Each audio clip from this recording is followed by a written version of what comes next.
Hello, and welcome to Depth Perception. We discuss movies and dive into how films direct the way we experience them.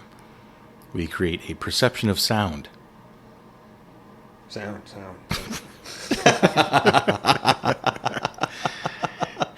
A perception of sight with a dimension of mind. Sound. Lieutenant Google's early tonight. We move into a land of both shadow and substance, of themes and ideas. Mr. Vosley here, joined by K-Max and the Tin Man. You're here. The weak can never forgive. Forgiveness is an attribute of the strong. Hear that, Tin Man? Oh! Point at me.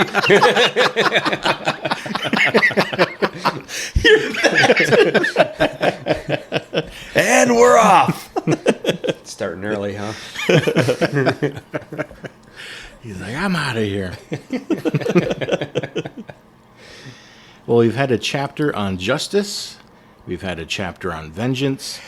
And today we have a chapter on another less talked about cousin of these concepts, and that's forgiveness. So I'm just going to go ahead and give you the talking points straight away here. Ooh, Clean. right out of the gate. Thank you. I'm going to ask you guys what forgiveness means to you. I'm going to ask about how forgiveness is similar and different to justice and vengeance. And then we'll get into how forgiveness is portrayed in movies, which includes the ideas of forgiveness of self, others, God/universe, and false forgiveness. We'll move into favorite movies and or scenes about forgiveness, and that'll be examples from each of us. And then I'm going to ask if you had a stronger response to justice and vengeance exacted, or forgiveness given. Love it. That was a tongue twister right there. I'm still not sure that made sense. It'll make sense when we talk about it. Sounds like a jam-packed episode. Sounds like a very moral discussion we're going to have. Yeah.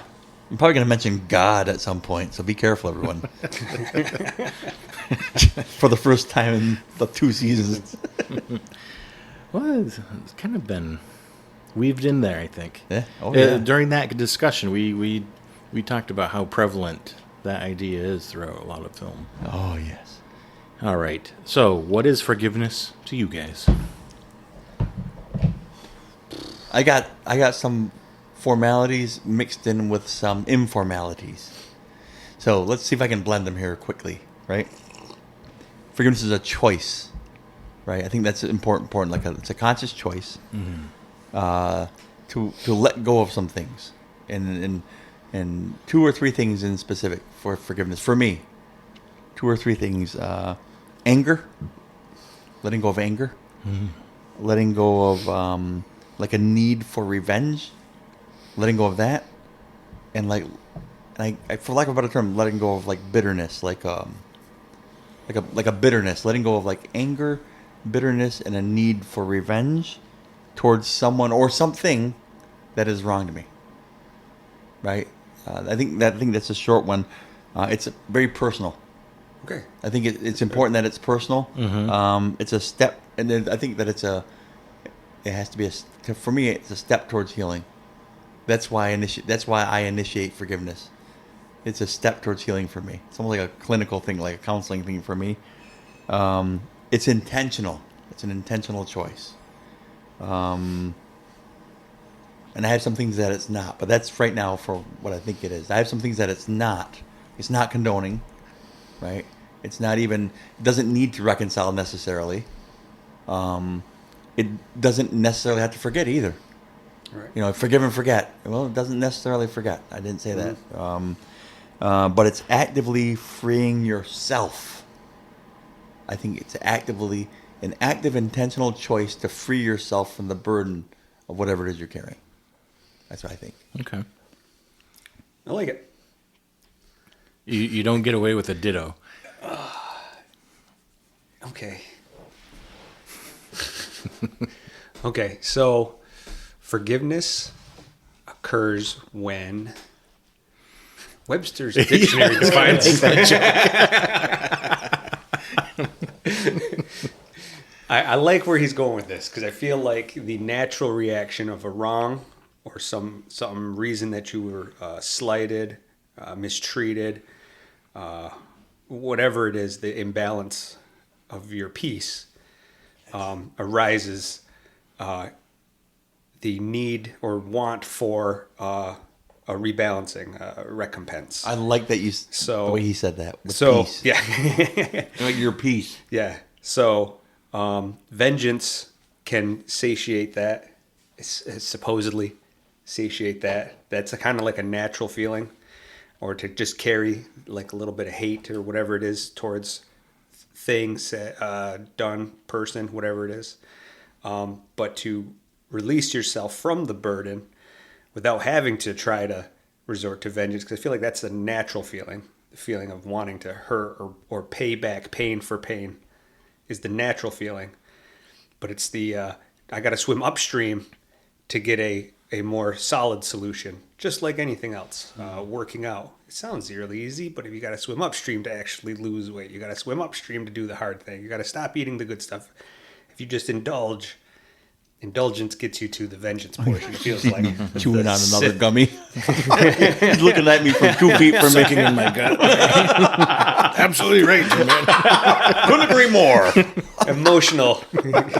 There's emotional heavyweights over here. Perfect. You know what your explanation reminds me of is that meme where the guy's slapping the tape on the tub that's leaking water. Like that's vengeance, slapping the tape on there. Man, I like that a lot. But yeah, so the swimming upstream, the harder portion of forgiveness helps take the burden away, even if there's, I don't know, sometimes I feel like there's more understanding that comes along with that. Like it's the harder thing to do. Sometimes there's more obstacles, more difficulty. It's a higher level of difficulty to try to rid yourself of this pain that someone else might have caused it, but it's on you to carry it. If you don't want to, there's a harder, difficult route. So I feel like forgiveness, justice, vengeance, these are all in the same cousins. They're all related. But I guess that's why they call it the higher road, right? The higher road. Yeah, that's right. A little bit higher. Uphill. It's the uphill road. It's a path. I mean, to me, forgiveness is certainly a path. It's like the first step on the path of like freedom and victory and liberty, and like forgiveness is liberty. I like that word. Yeah, right. Because it's like it goes hand in hand with your word peace. Yeah, like you talk about a peace balance in your universe. And if I have a bitterness toward anyone for any reason, I don't have peace. And people can, we can look at it like a humanist or a secular point of view. That's fine. I don't. That's not my perspective. That's not my perception either. I look at it, there's a supernatural transaction that makes a part of me more susceptible to forgiveness and more obligated to forgiveness. And that's made all the difference for me. Yeah, you could see my life before I employed some of these things and now, and it's night and day. And the difference isn't, well, you're a better person. Yeah, you're clearly, but no, I have a lot more peace because I don't let go, but I don't drink the poison and hope that it somehow gets you sick. Right. Which is what bitterness does for me. And boy, did I try that for a long time. Still do sometimes. It's hard. It's like a daily thing, man, to be able to get good at forgiveness. Yeah. And then you feel like a schmuck. After a while, you're like, now I'm a doormat. Yeah. Right. Great. Right. I just forgive everything all the time. Well, I'm glad you said that because I'll be bringing up something too, some perspective of it. So to me, I echo a lot of what you guys are saying, but I thought about this for like the last couple weeks. No, just knowing that I was going to be including justice with vengeance, with forgiveness, and kind of how I'm going to be weaving these together. So to me, it's not about righting a wrong, and it's not even about justice or injustice. It's more about reacting to a personal wrongdoing with grace, understanding, or acceptance. And to me, I think this is where my idea of forgiveness might differ from you guys a little bit is I see it more as a two-way street, as in the wrongdoer should also, like there's giving forgiveness, but there's also seeking forgiveness. So wrongdoer should also act with grace and responsibility. And, I kind of looked into it a little bit more, and there seemed to be like concepts, I know a few episodes ago you talked about like the 4 R's or something like that. And I kind of found something similar with forgiveness.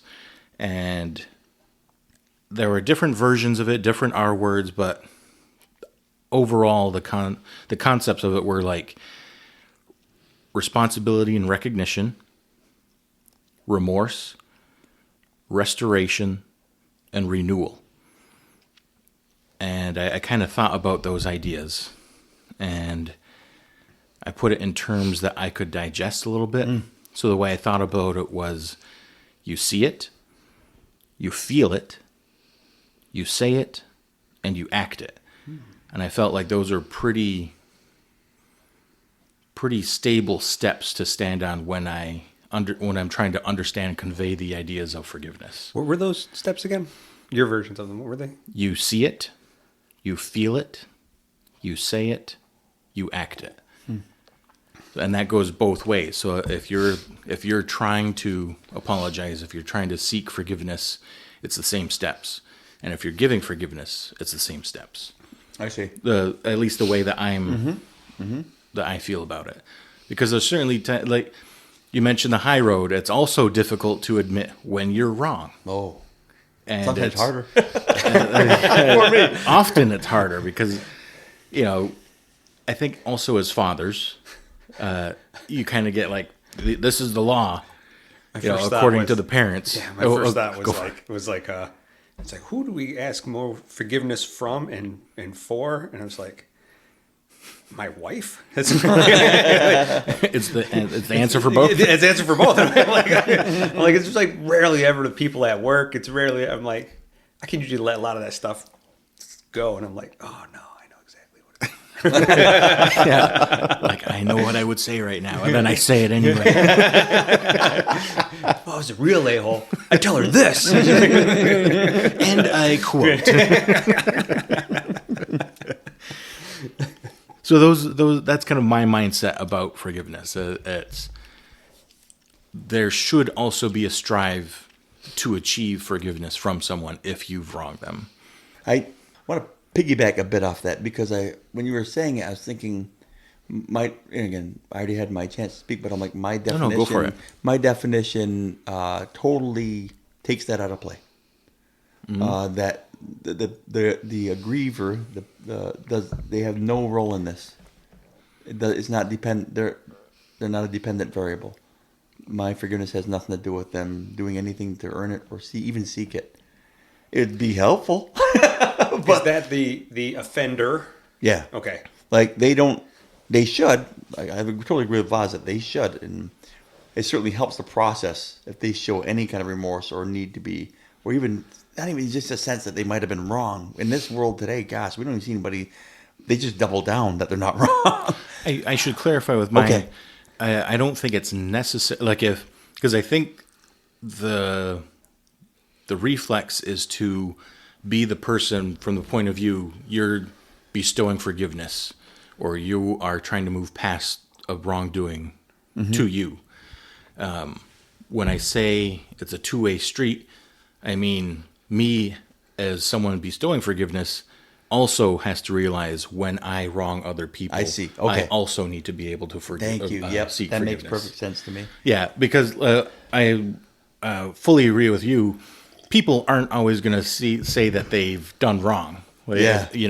That's how arguments. That's part of life. Right. People see things differently, and everyone thinks they're right. So you can't depend on them to realize that they're wrong. That's also how you get like wars and stuff. Honest to goodness, make you see. that's the big questions right there. Is like people. Of course, they think they're right. Otherwise, they wouldn't post all the nonsense they do, or launch missiles and stuff like that. Yeah. Tin Man, any other thoughts on that?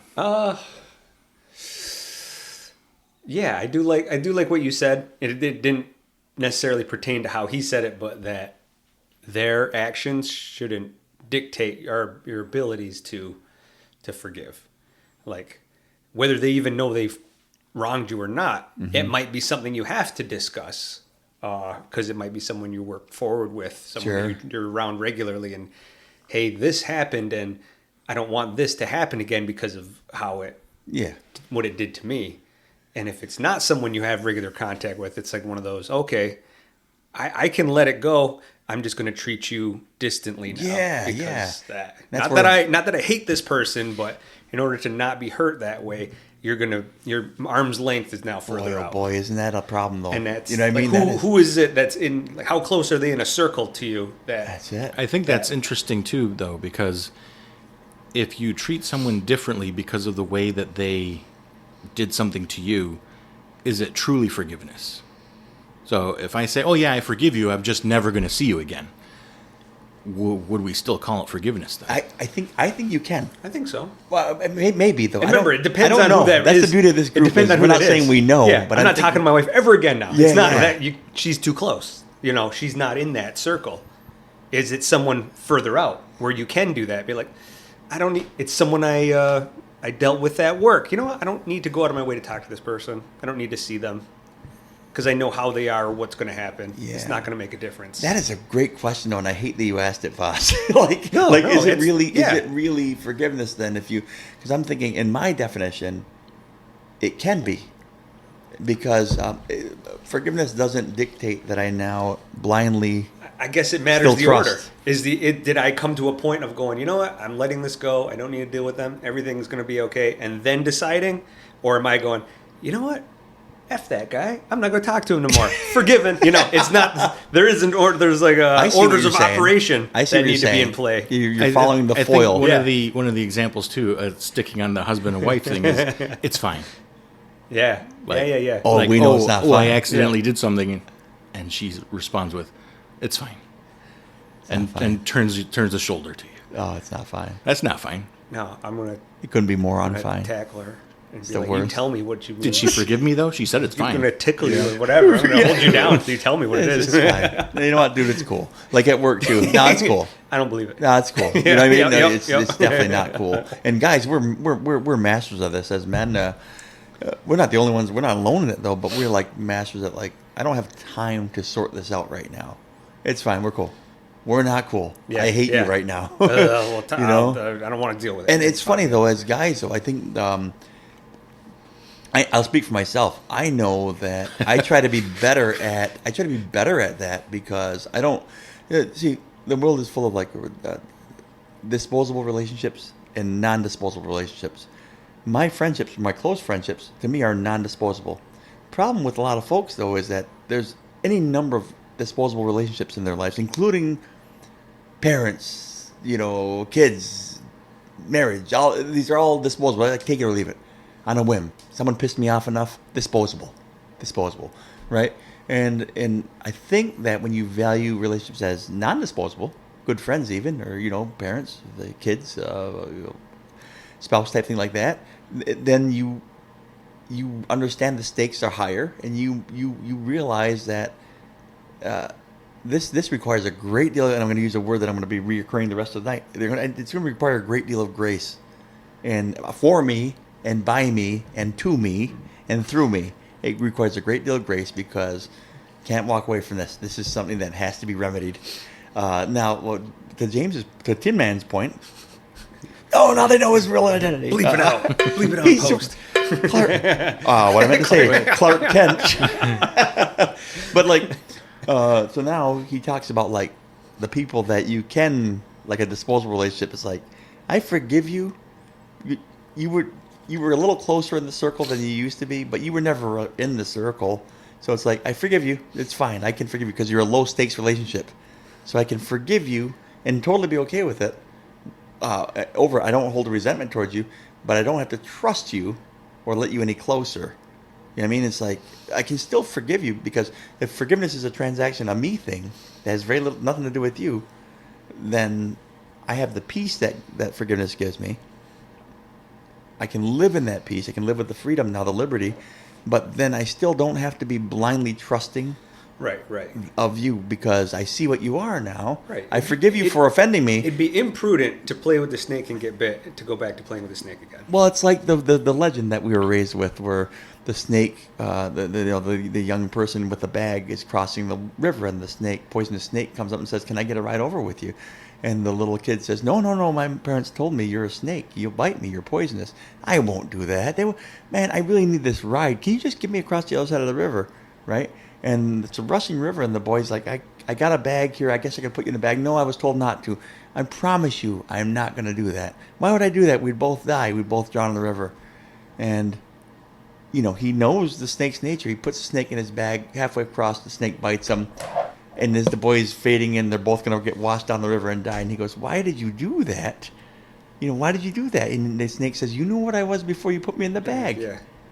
It's my nature. You knew what I was. And so the little boy tried to show grace, Right. Not to diminish the humans we deal with as they're all snakes, but to be prudent of possibly toxic relationships or people that view you less than you view them in the relationship, because there's imbalances that way. So you both are talking about pretty on the fringe people. Now, if we move it even closer, though, and we're saying family, we're saying friends, and the forgiveness comes up. Now, can you really do that? Can you say, "Yeah, I forgive you. Now I'm not going to let you any further"? I think, that's a good question, obviously.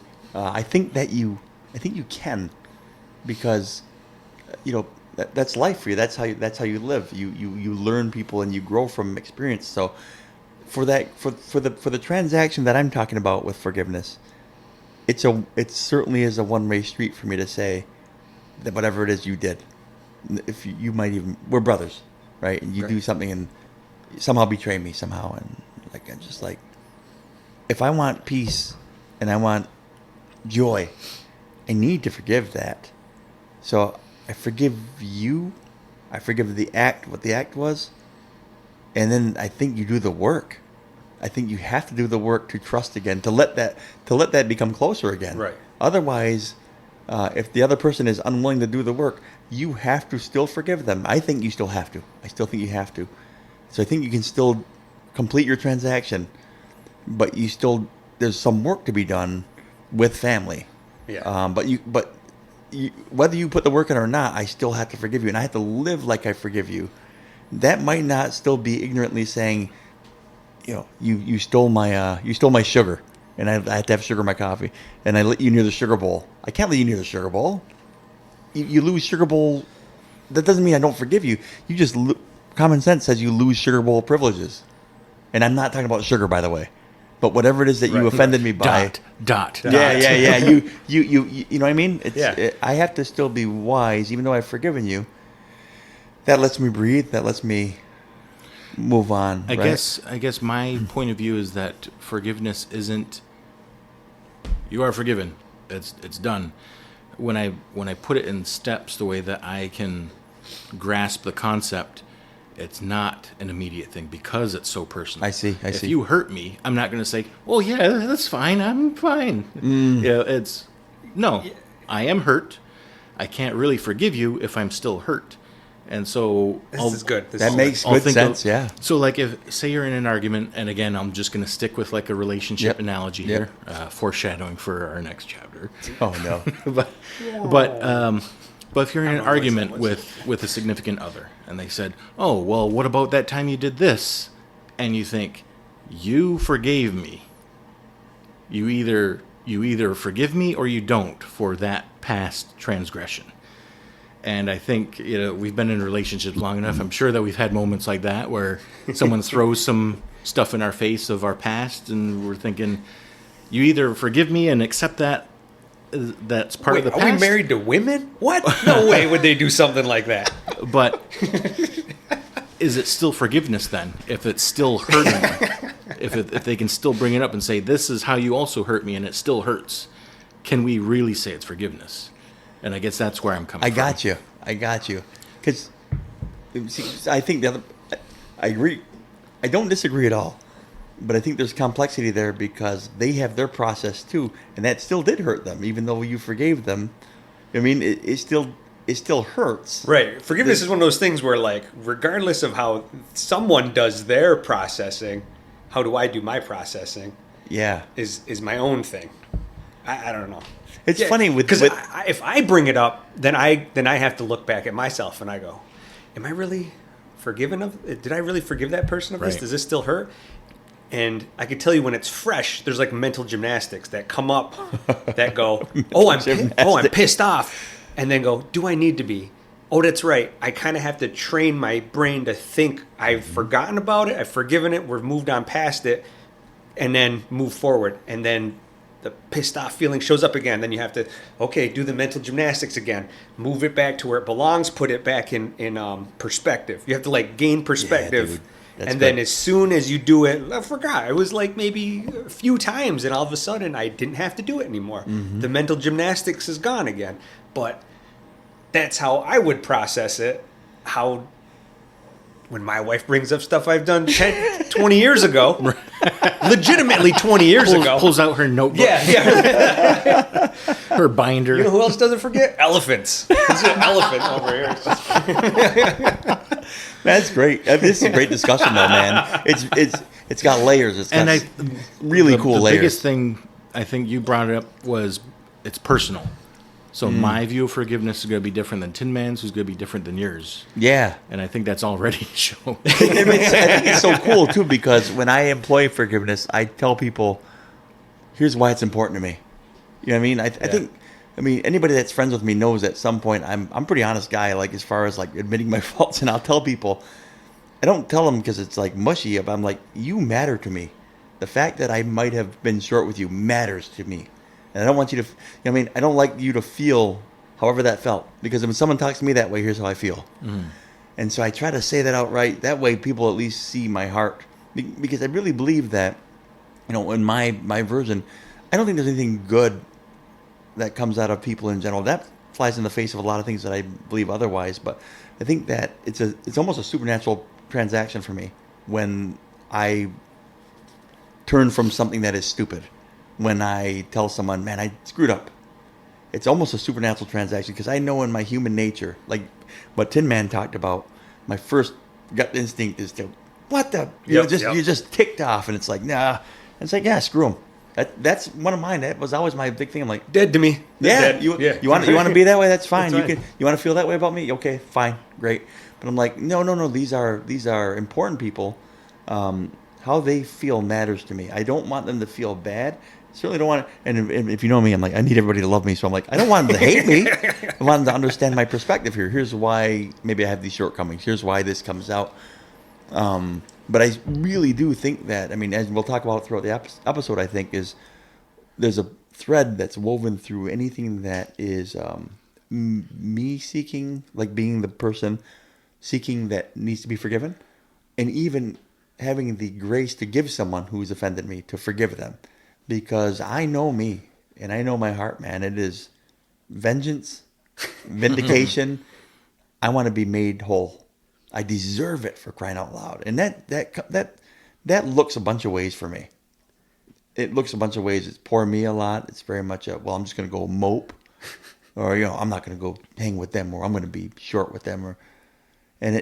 All those ways are not good for me. None of those ways anyway. So that goes back into my definition. No, that's good. That's good. I feel like I do the opposite sometimes, where I'll have offended someone, but because I'm so passive, I won't realize I did. And so if they don't like me, I'm like, I don't know what I did. And I'll not think of it ever again. Mm-hmm. Because I'm so passive, though, someone will do something, and then someone else might get pissed off at them for doing something to me. I'm like, I didn't even notice. Mm-hmm. It's whatever. Or that it festers and festers and festers in the other person. Like, you don't even care. Yes, it's not even an issue to you. And that's what I get worried about, because I won't notice. Mm-hmm. And then they'll be like, they really didn't like you. I'm like, oh.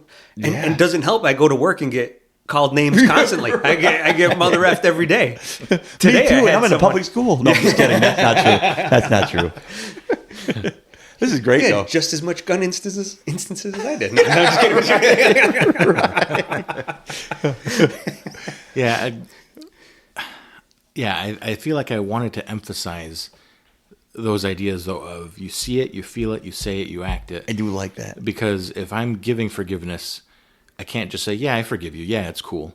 I need to actually feel it. I need to be ready to forgive. Like if I'm, it's rare that I'm in an argument with anybody because I see it more of a discussion usually. But if it ever gets heated, it's take a step back. That's the part that you see it. You see where this path is leading. You feel it, and you can say, I don't think I've ever seen you get in a heated discussion with someone. Well, I stop and feel it, right? Yeah. It's because I walk away from you, Tin Man. I only see you once a week. Yeah. He's been distancing himself, I understand. But after you feel it, after you're ready, that's when you say it. You either say, I'm sorry, or you say, I forgive you. And that doesn't have to be verbal per se, but it could be shown in different ways through actions. And then when I say you act it, that's the long term. That's I recognized what I did was wrong, and to rectify that, I'm going to change the way I act in that regard. Yeah. Yeah, that's it. There's authenticity here. There's fruit here. There's change. I feel like I'm so oblivious that if someone were to ever come up to me and be like, you did this and it bugged me, like, I'm so sorry. I didn't realize it did anything. What can I do to make it better? Like, I feel like I'd be willing to do that at any time. There's rare. My wife does not count. Well,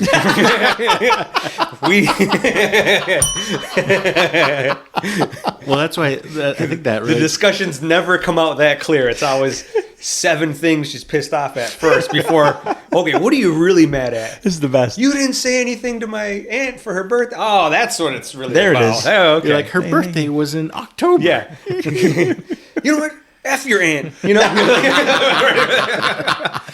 But that's part of why I say you act it. You act it when you're giving forgiveness as well. You don't bring it back up to throw in someone's face. That's right. You don't distance yourselves away from people that you normally wouldn't. Yeah, that's right. To be fair, I feel like half the time she don't realize what she's mad at, and then she's just there's just something off. And then little things. Bookmark that specific one for our next chapter. You remember when Tin wasn't here that one week? That'll be just you two carrying that one. Just be Tin Man on the mic. And another thing. He's like, hey guys, you're on with the Tin Man. Let's go. This is great. First topic, and we better hustle here. This is great, though. All right, here we go. Let me get this one. By the way, I'm 5 for 5 on this. I noticed. 5 for 5. That's a high bar. This one is Tin Man. Okay. All right. Nope. Well, we've certainly dove pretty deep into forgiveness here, but let's talk about its relation to its cousins of justice and vengeance. So I guess I'll kind of direct the some of the talking points that I was going to bring up during this section. We have kind of uncovered a little bit. So I asked whether it was easier than or harder than justice and vengeance, because we had quite a debate on what justice was as well. Do you guys think it's harder to forgive than to exact vengeance or put justice into place? I think it is. Myself, I think it. What did you say? It requires the work. It's swimming upstream. Yeah, it requires the work. Not that it's. I don't want to disagree with you just yet. Like vengeance is a natural. Vengeance is natural. Yes. I'll say like exacting it might be. It's like consuming. And the easiest thing in the world for me to be is pissed at someone. To fall into it. Yes. But one of the hardest things is one of the most unnatural things for me is to forgive. Yes, you have to actively do it. Whereas vengeance, someone hits you, your first reaction is to cock that fist back. Yeah. That's a passive, subconscious reaction. Whereas that's right. Whereas a forgiving act takes. So the forgiveness doesn't take away the need for justice. Right. But like forgiveness and vengeance, they don't play in the same pool. I think Venn diagram a little bit. There. Yeah. Like for forgiveness and justice, forgiveness clearly doesn't take away the need for justice. I think justice still needs to be had. Right. But forgiveness doesn't take away that need. You can forgive someone, and it can be unjust. And then we'll talk in movies a little bit about that. Well, you're uncovering. Oh, I don't more wanna do about- No. Within this, Okay. within this talking point, it's good because the idea that I feel like you kind of have justice in the middle, and then you have vengeance on one side and forgiveness on the other, right?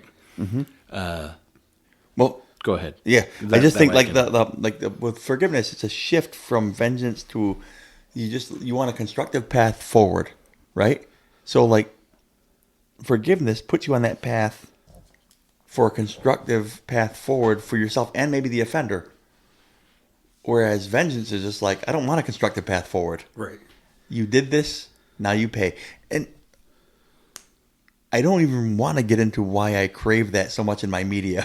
That I love the vindictive path. Whereas some of these forgiveness routes, I got to be honest with you, when I was doing some research, I cried a little bit when faced with these characters and the massive forgiveness they give or they receive. Because there's something about grace that is amazing. If I could be honest, that is just See, that's what plays to both parts of your brain, though. So one's an entertainment value, passive vengeance, where there's an emotional connection and a draw for the forgiveness side of it. And there's usually a lot of, if it's told well, conflict and story and whatnot to get to that point. So when the forgiveness does happen, it has more of an impact. and man, the storytellers that weave it wonderfully. What a cool job they do. So I did remember Cool. my point there. The idea of justice in the middle, forgiveness on one side, vengeance on the other. I feel like where justice and forgiveness share a boundary is a societal forgiveness. So, yes, you did a wrong, you broke the law, you are going to serve this many years in jail. And then kind of that's how we forgive you as a society. You did your time, you had your punishment, we're even now. That's our version of forgiveness. That's the justice version of forgiveness in a society. That was like how that's how I saw that Makes sense. overlap. That makes sense. Just in the same way that we had justice and vengeance overlap, in this Venn diagram here. We've talked about that in previous episodes. Yeah, we pick on some heavy stuff here. So I mean Vaz. We get pulled in. We're just in a couple kayaks. We're all fly fishing in a kayak. We're in the rapids now. Caught in the bear traps. Yep. Yeah. now you kind of stumbled upon this as well, but I'll bring it up so that we can kind of face it head on. But I feel like to some, you get like alpha male types or people that just want to be right all the time. But I feel like there is a perspective of forgiveness where it's almost like a willingness to accept injustice. So if someone wrongs you, if someone accidentally breaks your window with a baseball or something, and you forgive them, was justice actually anywhere in there? Right. Was that, or did that person just get off scot-free, breaking your property, And you got to pay and not for it have to get do it anything fixed. about it? Right. Yeah. So I feel like there can be that perspective of quote forgiveness, Yeah. where it's seen as weak, or Oh, it's, yeah. oh, I got the better of him because I didn't have to pay I'm, for I'm something. very much guilty of that all the time, and in a very soft way. And you mentioned like the doormat thing. Yeah, very it early honestly in the is. episode. Honestly is. I can give you an example, but I won't give specific names. But there was one Christmas that kids were bashing mailboxes, and they bashed my mailbox, and they crushed property in the value of $300-400. And parents went through. I think well-meaning parents. Everybody wants to do good by their kids. Went by asking for forgiveness. The kids didn't, and but the parents were going to make it right. Let us know the value of what was in there. And I had all my things lined up. There were 2 presents in the mailbox that were bashed, and value of $300-400. I never seen a cent of that. The kids were never charged because in court the parents said that they made it right, that they because I did sign the thing saying I forgave them, and but the other part wasn't restored to me. So it's almost, I thought about that a lot when I was doing this, because I'm like, I still forgive the kids, but justice was not exacted. And so I went and I visited, and I explained what my appeal was to them, and why. And I don't look at forgiveness as almost like a justice thing now. I looked at it as I told him right out. I said, "You broke my heart because you made a promise to me, and I believed you." And I call it what it is. Instead of saying I got pissed, which is true, I was more sad because I wanted to believe the good here, you know. And, Right. It was hurt. and I said, it really hurt. And I don't mind telling people that. I'm like, that really hurt a lot. And I find that goes a long way when you're trying to, you know, tell someone that Right. hey, you really offended me or you did something wrong. It hurt my heart. And I never got anything from it. But I didn't have it in my heart to pursue it. So I never got the Kindle that I got one of my, you know, family members for Christmas. Right. Never was restored that. It was never, you know, and those kids bashed the mailbox and there was never any justice there. I'll tell you what, though, my Christmas wasn't ruined because of my bitterness. It was for a while. I was pissed and I was, as Judas Priest, screaming for vengeance. I was screaming for vengeance, man. But it totally released that. I realized I don't have to exact vengeance. It's not mine. It's not my place. I wanted to, I didn't have to. And it gave me a lot of peace through that Christmas season. So there was a tangible payback I got for that. Then after the fact, when I was trying to see if justice did follow through, it didn't. Then I was like, I forgave, but man, I'm a little bit ticked and a little bit hurt right now. I don't know if that plays in there nicely at all, but when... No, that because the lack of justice still kind of leaves you a little feeling like there could have been something done to make this right. Even a little gesture of them coming back to do something. Do some yard work or something, or shovel the driveway or something like that. Two-way street, right? Yeah. Show me a little something. And then sometimes So then sometimes when it's not fulfilled, when justice isn't there, you lose a little bit maybe of your humanity. I try not to, though. And that's where I think there's a supernatural transaction in it, and grace. Whenever you show grace, there's a supernatural part to that. It might be a weirdo, but I don't care. It's above what you're capable of. Right. So it's like, you can't return something you never could earn from me. So I'm not going to I can't take it from you. You couldn't earn it from me in the first place. So that you can't return it to me. So it's like, I gave you grace. So you can't give it back to me by, I reject your grace by being a butthead. By upholding my part. Because how many times you think about, like, you know, if I think grandiose scale, like my belief system, and maybe all of ours, I don't know. But like, I look at the purpose why I give grace ever. It's because so much has been given to me. And I think maybe doormat sometimes because I realize the man in debt. Yeah. Where he was forgiven. Yeah. 10,000 whatever the dollars were, and he went back just to demand someone who owed him a small portion of that. A small portion, right? And then threw him in jail for that. But like me, it's like I have a big awareness of what I was before the grace transaction occurred in my life. And because of that, I give grace everywhere I can. Best I can. And when I don't, I'm convicted huge of that. Man, you know, that person offended you. Yeah. What have you done in your, you know what I mean? So, and so sometimes when you feel like much has been afforded to me, I need to give that. You can be doormatted because you're like, I forgive. Yeah, I forgive. And I feel like sometimes, like I was talking about this with someone, Eamon Goth in Schindler's List, when he's like, I pardon you. And at some point, he's like, I'm picking up the gun. I'm going to start picking people off. I pardoned enough. You've gotten away with enough. Here we go. But again, that's not a threat. That's not a psychosis. That's none of those things. I just think of that character when I was looking at forgiveness. I'm like, he was pardoning people. And I'm thinking, that was my closest I came to, like, a false. Anyway, I'm jumping ahead. K-Max was once quoted as saying... Public school teacher. But I feel like it's a lens that you only learn through grace to look past. Because when I shared what I thought forgiveness was, I did mention I didn't even think it was about justice or injustice. Like I felt it was something different than that. It's another lens that adds to an interaction with somebody or something that you are right. It's almost in lieu seeing of justice. through that. Yeah. Man, it's good stuff, boys. Anything else to add, Tin Man? I don't even remember what the original topic was. Relation of forgiveness to justice and vengeance. Oh, okay, then yeah. What was my last thing I just said? In lieu of justice. So it feels like in lieu of justice, if you can't exact it yourself. No. So even if there is some type of justice, sometimes the weight that we carry because of it, or the indifference or the lack of peace that we have because of it, requires to let it go one way or another. Well, I think, yep. Couldn't agree more. It's like, this is my path to freedom. Right. Might be yours too, but it's definitely mine. It's almost like those two don't need to interact either. Like if they had come back and maybe had given you a new tablet or paid for everything to get fixed, there's still a feeling of like, you just came into my property and destroyed my stuff. Like there's still a violation, right? That I've doesn't been wronged feel here. like where it almost feels better to go, okay, you got that back. Now let me smash your mailbox. Yeah. Now we're even.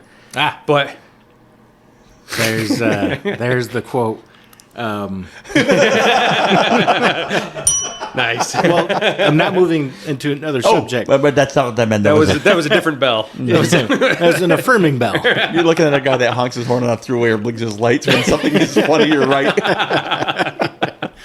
So I had a simplified version that I put down here. Forgiveness's relation to justice, I put, will forgive at cost of punishment. So I kind of mentioned before, you serve your time, you are forgiven, re-enter society. And to vengeance, I put, forgiveness is irrelevant and may only occur after moments of, quote, now we're even. Right? Is that really forgiveness? Right. If someone did something to you, you do it back to them and you say, now we're even. Was that forgiveness? Because that sounds an awful lot like you just did vengeance. And call it forgiveness. You just did vengeance. Did I just do a vengeance? Yes, you did. You want to join me in doing a vengeance? Let's go do vengeances. The vengeancers. The vengeance. The Vengers.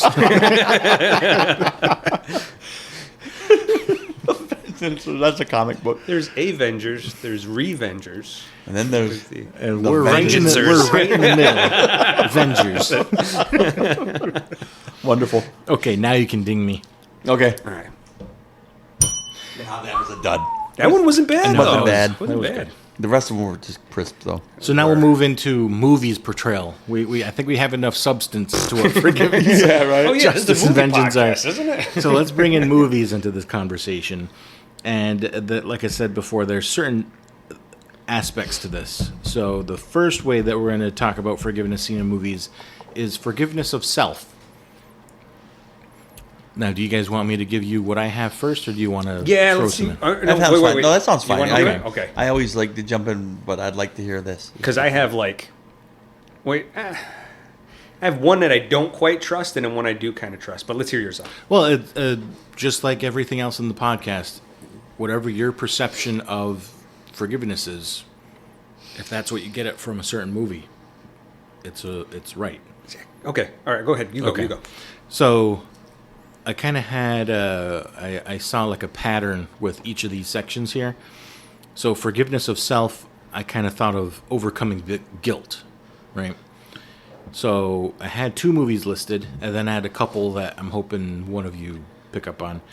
But callback from earlier, the first season, Godzilla -1. Oh. So when he bails out on being a kamikaze pilot, which I think it hardly needs any forgiveness. But I think it's more the betrayal of country. You came back alive, you schmuck. How dare you? First of all, how dare you? But that betrayal of country, I'll put it. I got you. Okay. He comes to terms with it and overcomes that when he decides, I'm ready to finally do what I was supposed to be doing that day, and I'm ready to sacrifice myself to deliver this plan, which will surely take my life, but it will at least possibly defeat Godzilla. Right. And only at that point, society and I forget his name, can find it to forgive him back and say, here's an ejection button. You don't have to actually do it. Yeah. We forgive you for fighting back and realizing how that may have hurt society and country and people. and everything that Godzilla metaphor stands for. And then the other one I had was Lion King Ooh. with Simba. See, even though it was a pretense because he was under the impression that he killed his dad, that he caused because he was disobedient and Mufasa had to save him. He's the reason that Mufasa, his dad, died, and so he carried that guilt with him all the way until he was an adult, and didn't forgive himself until he was ready to return back to the pride and save them from everything that Scar was doing. Those are my two examples. Did you guys have anything? You want to go? Yeah, fine. I had Goodwill Hunting. Got you. Box checked. That's all I wanted. Go ahead. You can go now. I do not forgive you. Tin Man said, I could introduce it. You know, And you do the work. That is such a good one, dude. So, Don't worry, K-Max. It's not your fault. I know. It's not your fault. No, what the heck? I know it's not my fault. Anyway. it's not your fault. What the hell are you talking about? I know it's not my fault. Why didn't he love me? Yeah. So that moment with Robin Williams, where he keeps trying to convince him, he thought he wasn't good enough, or something was wrong with him. It was his fault for being where he was at, or growing up poor, or having less than. It's not your fault. It's not your fault. It's not your fault. Eventually, he comes to the point of breaking down, but possibly forgiving himself in order to move forward. Put down the wall that he has kind of set up between him and everyone except for his friends. The wall between him and accepting the gift he has in order to pursue a better future for himself. All that needed to come down with forgiving himself. I'd say that it's a good self, Good at one. least. Yeah. My runner-up. Yeah, that was the risk. That's why, again, my insecurity shows through. It's not preparedness. I'm always afraid he's going to steal mine. So that's why I always go first. And so if the one time I serve a volleyball back. If I felt good about my second pick, I would have been like, oh, go ahead, take that one then. Not comfortable. No, that reaction was way better. I'll take that one way better. I like a Beautiful Day in the Neighborhood. Oh, yeah. I like it because I don't remember the guy's name, the reporter. I think it's Rogers. He's got a real hard. He's got a real hard. Please finish that sentence. Okay. He's got a real hard past. Lloyd Vogel, an investigative journalist, receives an assignment to cover Mr. Rogers. And then pretty much all this skepticism, like, what is this big facade? And he realized he's just an authentically good person. Oh, he thinks that this is a fake. That you're this nice and this the genuine. reason is like the reason why he's got so much cynicism is because of his past and his upbringing.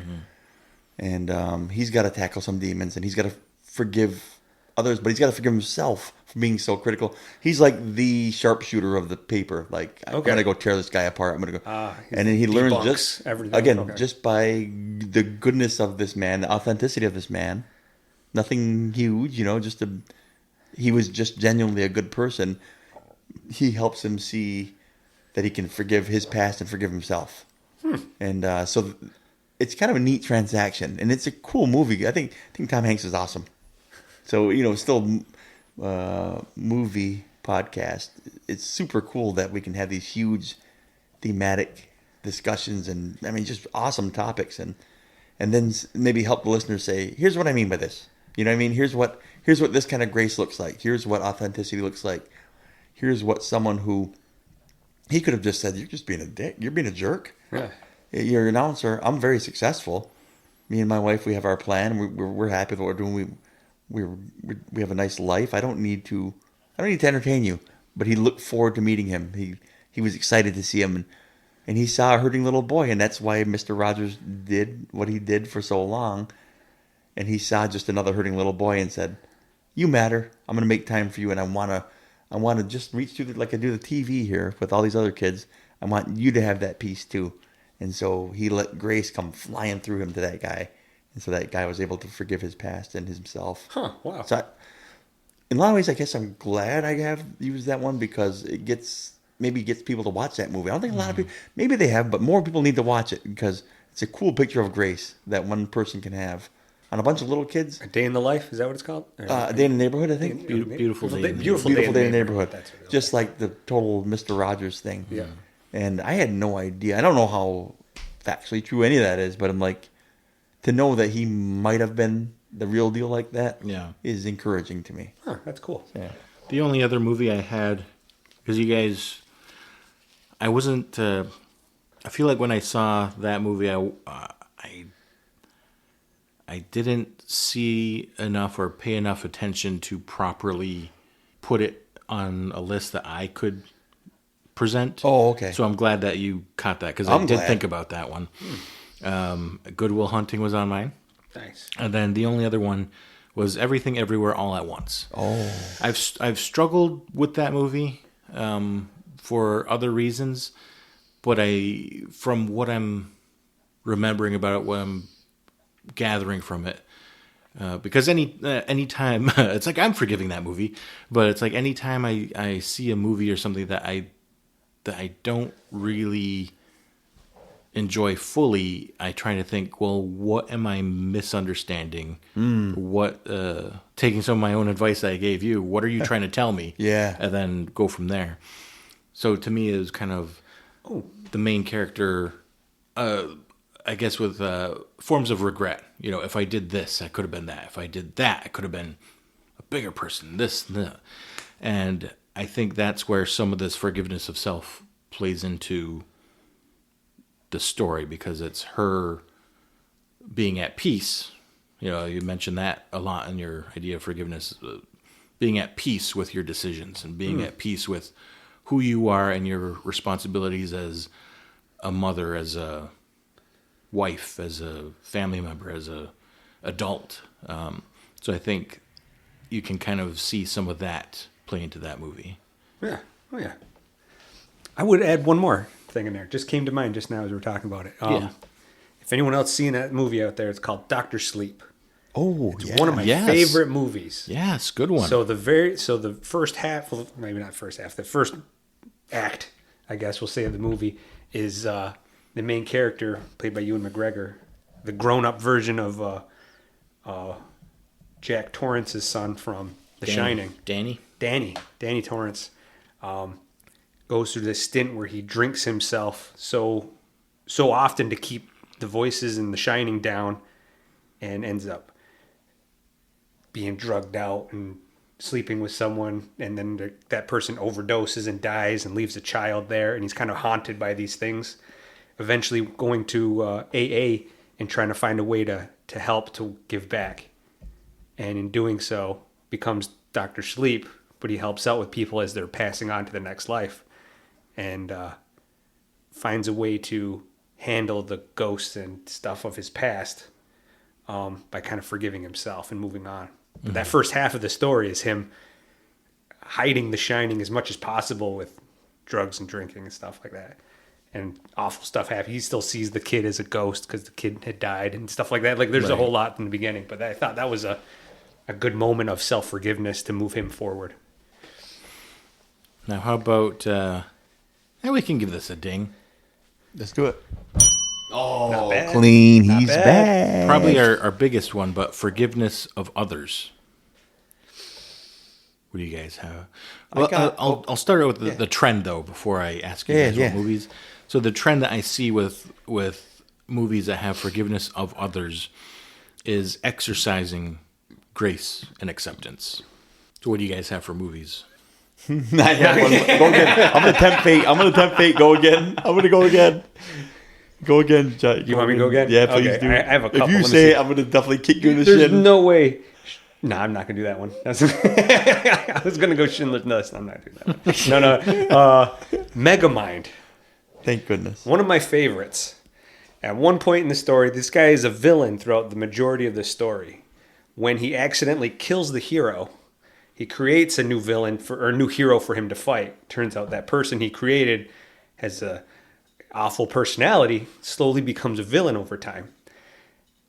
He eventually he loses to this new villain, he's thrown in prison, and he kind of has wronged everybody in that pursuit of creating this new hero so he could be the villain again, because he's like made for to become this theatrical villain, just loves this role, and he's kind of wronged everyone in the process and gets thrown in prison by the villain, and he's sitting in there, and the warden, is in disguise at the time as one of his minions, or the minion. It's played by David Cross. Is got the body of a gorilla with a fish bowl for a head, with a fish inside of it. That's the. But he has this little dialogue where he yells. He's looking through the little TV he's got in his prison cell, and it's the Titan. It's the villain, saying, "Hey, I have Roxanne." It's the girl, played by Tina Fey, the love interest. And he's going to kill her and everyone in the city, if you don't come down here. So he asks to get out of the prison. They're like, "No, we're not letting you out." And he's like, "No, I understand. I've wronged this person. I've wronged that person. My best friend Minion, I treated like dirt." He has this whole line about telling this is what I did that was wrong, and this is what I need to ask forgiveness for everyone. And it's like, and I totally understand not being let out because of all the things I've done wrong. Not realizing the warden is his best friend, and then letting him out of the prison to go the one final battle to try to defeat to become the hero he was meant to be and to stop the villain. But it was a great, kind of asking for forgiveness from everyone around him for the wrongs he's done, not realizing the guy he's listening to is in disguise as one of the people he wronged. So I thought it was a good part of the story. It was a very good turning point of him, he's officially now the hero coming to stop the villain who has now brought nothing but terror to the city. So that's a good awesome. turning point right for that to happen. Top notch. One of my favorite movies of all time. That's so anyone cool. sees it, I've never seen Megamind. it. Will Ferrell. Yeah.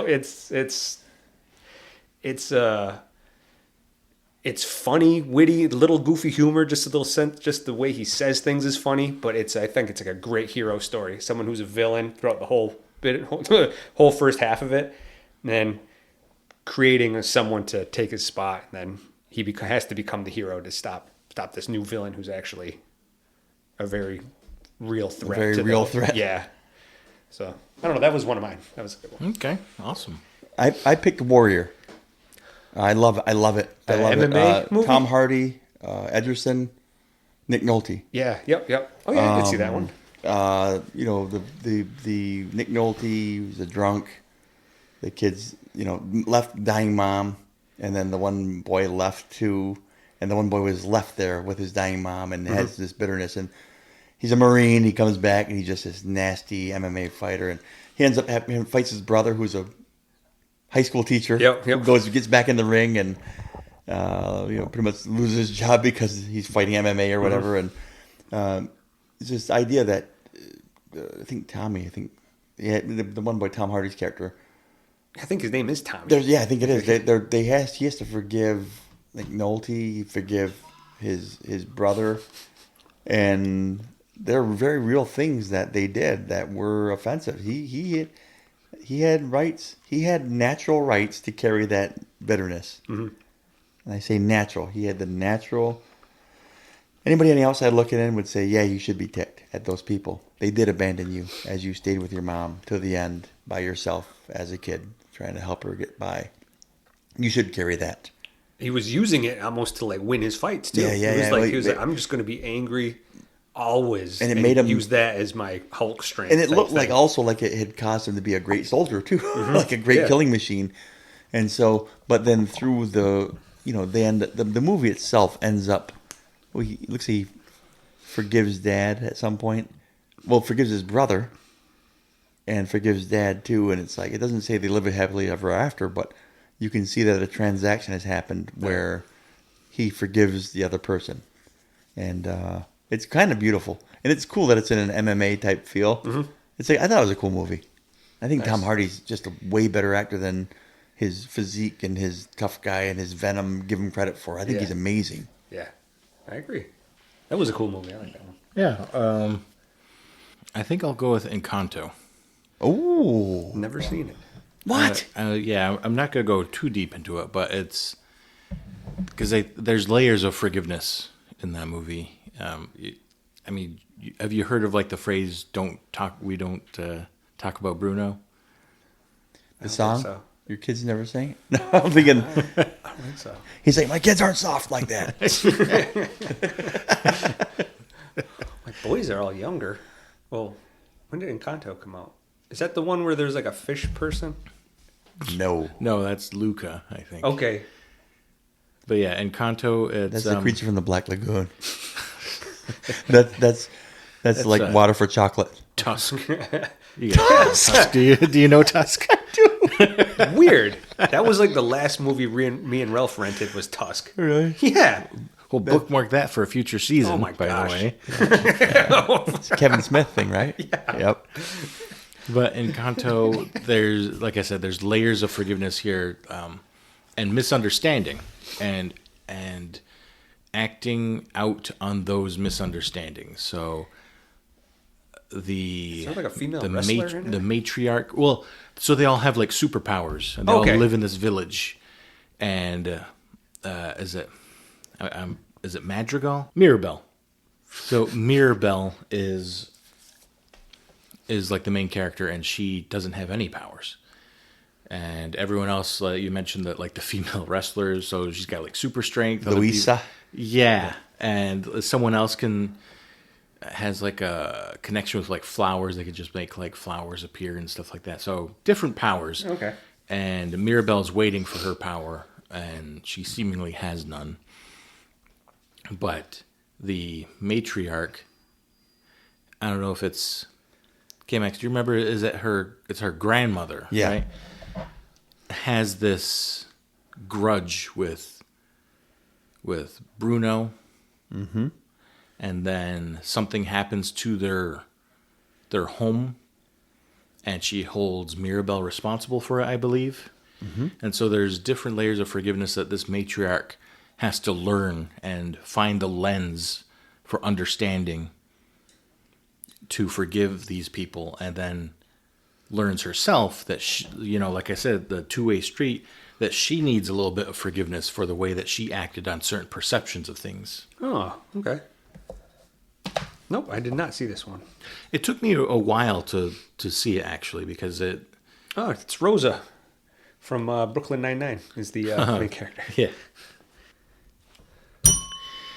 Forgiveness of God/universe. Oh, I like this one. Okay. I got The Shack.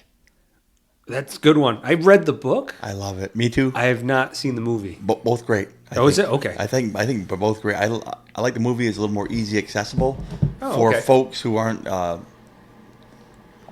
theologically minded, I guess. Well, The movie that is was very partly easily why accessible. I put God/universe. Yeah, 'cause yeah, Where, right. where people, if you don't follow God or aren't religious, it would be like, the universe is against me. Yeah, like yeah. that sort of feeling. Yep, I like The Shack because it's like it's so like blatant, right? Mm-hmm. It's like so Sam Worthington, Mac, his daughter's abducted and killed, little girl, and it's just heartbreaking. Oh, Sam Worthington's the main character. Yeah, and he Oh, gets okay. Octavia Spencer's in it. She's like God the Father, Okay, yeah. and then okay, so Should be like an he Asian. gets an invitation to the shack, right, and where he meets the triune God, more or less, 3 parts, and he learns God's purposes, His vision, things like that, and he has so much resentment and anger, just blatant anger. I mean, imagine that, right? Your little kiddo gets abducted and killed by this, killer, and you're left there, a person of faith, and his whole family is a people of faith, and Tim McGraw's in it too, like he's a buddy at church, and like he's trying to get him to come around again. It's like years later he can't forgive himself. His marriage is on the rocks. His kids they're all he just is bitter toward everybody and God especially. Gets his invitation, meets God, and the whole rest of the movie is the transaction that takes place to understand the mind and the heart of God a little bit, and the love of God and the grace of God. And he just does not see it. And at one point he's just like, I'm so angry with you. I mean, what dad wouldn't be? Yeah. To be able to look God in the face and say, and grab him by the scruff of the neck and say, what were you thinking? This kid was innocent. Where's justice here? And demanding it to God face to face. I think a place where every hurting person finds himself. And that movie did a great job of it to show that. And God not sitting there playing whack-a-mole ready to hit him over the head and saying, "Ha, that's because I like to mess with you. I came here to condemn the world." And but loving him and hugging him up and saying, "I know. And this is why, and this is how. And this is, I love the fact that it in film it gave a chance to kind of look at how it might be to see how God feels about us, and how it might be to not understand God's ways and means, and how it might be to just take a peek on the other side of grace that surpasses all of our understanding. Right? We read about, we sing about, we pray about, maybe, and it's like to understand that level of grace. This book movie dives into a bit where it's like we don't always understand forgiveness and grace, but the movie does a good job of saying, let's pair you up having to forgive the Almighty for something that He's ultimately not behind, but is sovereign to. Right. Could have stopped. There's nothing that, you know what I mean? Mm-hmm. And it's like a question for the ages type thing. It's like, people always say, well, where's God here? Where's God there? Yeah. Those are very natural questions and fair questions. Mm-hmm. They're not questions that folks should run from. And this movie doesn't. So I thought it was really, really good portrayal of it. Nice. I had, we've talked about this a couple different times, but Signs. Oh yeah. So, what I like about it is that the hurt that Mel Gibson's character has is so deep, and it's not outright told to you. You feel it, though, as the movie goes on. You feel these hints where, oh, don't call me father. Yeah. And you finally learn, oh, his wife died so unexpectedly by chance, by it's something so traumatic that it breaks his faith, and it seeps into his brother and his children. They can see how fundamentally their family is cracked because of that. So it's I think it's quite the commentary on how we've talked about like generational hurt, generational trauma throughout the podcast this season. And I think that was a pretty good example of it. And then in relation to this episode, you see him talking about distancing ourselves from people that wrong us, right? And whether or not that's forgiveness, and or it could be part of forgiveness, right? So he's kind of done the same thing with God, where he questions why and how God could do this to him. Or at least that's how I perceived it, right? Mm-hmm. And he doesn't put everything together until he sees how that divine plan has worked by the end of it. Meryl sees the bat, and he had asthma because it closed his lungs for that very moment, so the poison doesn't get in his lungs. And his daughter leaves all these glasses of water all around just for everything happen. He couldn't have had that visceral reaction to his wife passing so suddenly by seemingly, God did this and I hate him now. And, there's that moment where he's holding his son and he's echoing the words, I hate you. Mm-hmm. And you think, this is how I perceive it anyway, you think that he's echoing when his son told him that earlier in the movie. To me, it was more him realizing that's how he spoke to God, right? Like, I hate you. Like that was his reaction to when God took his wife away. Mm-hmm. And it felt like that's what he's recalling is, I hate you. And yet, this is the moment that you're all I have to rely on, because there's nothing else that's going to save my son right now. Mm-hmm. So I thought that was a very strong moment of this character forgiving God, And with us, it's kind of like, well, he doesn't need forgiveness from us, but a character like that was so wounded by this circumstance and this situation, to realize everything coming together now, and it couldn't have been any other way, restores his faith. And when I said, see it, feel it, say it, act it, so you see the acting of it and the reform of him saying, my faith is back because there was no other way, and I can see now, obviously he's forgiven him. Yeah. Nice. That's a good one. Yeah. Hey, you used this movie for a bunch of topics. That's why it's in my Such top. a good movie. I don't know if this fits exactly, but... It does, whatever you're about to say. Gran Torino. You're right, that doesn't fit.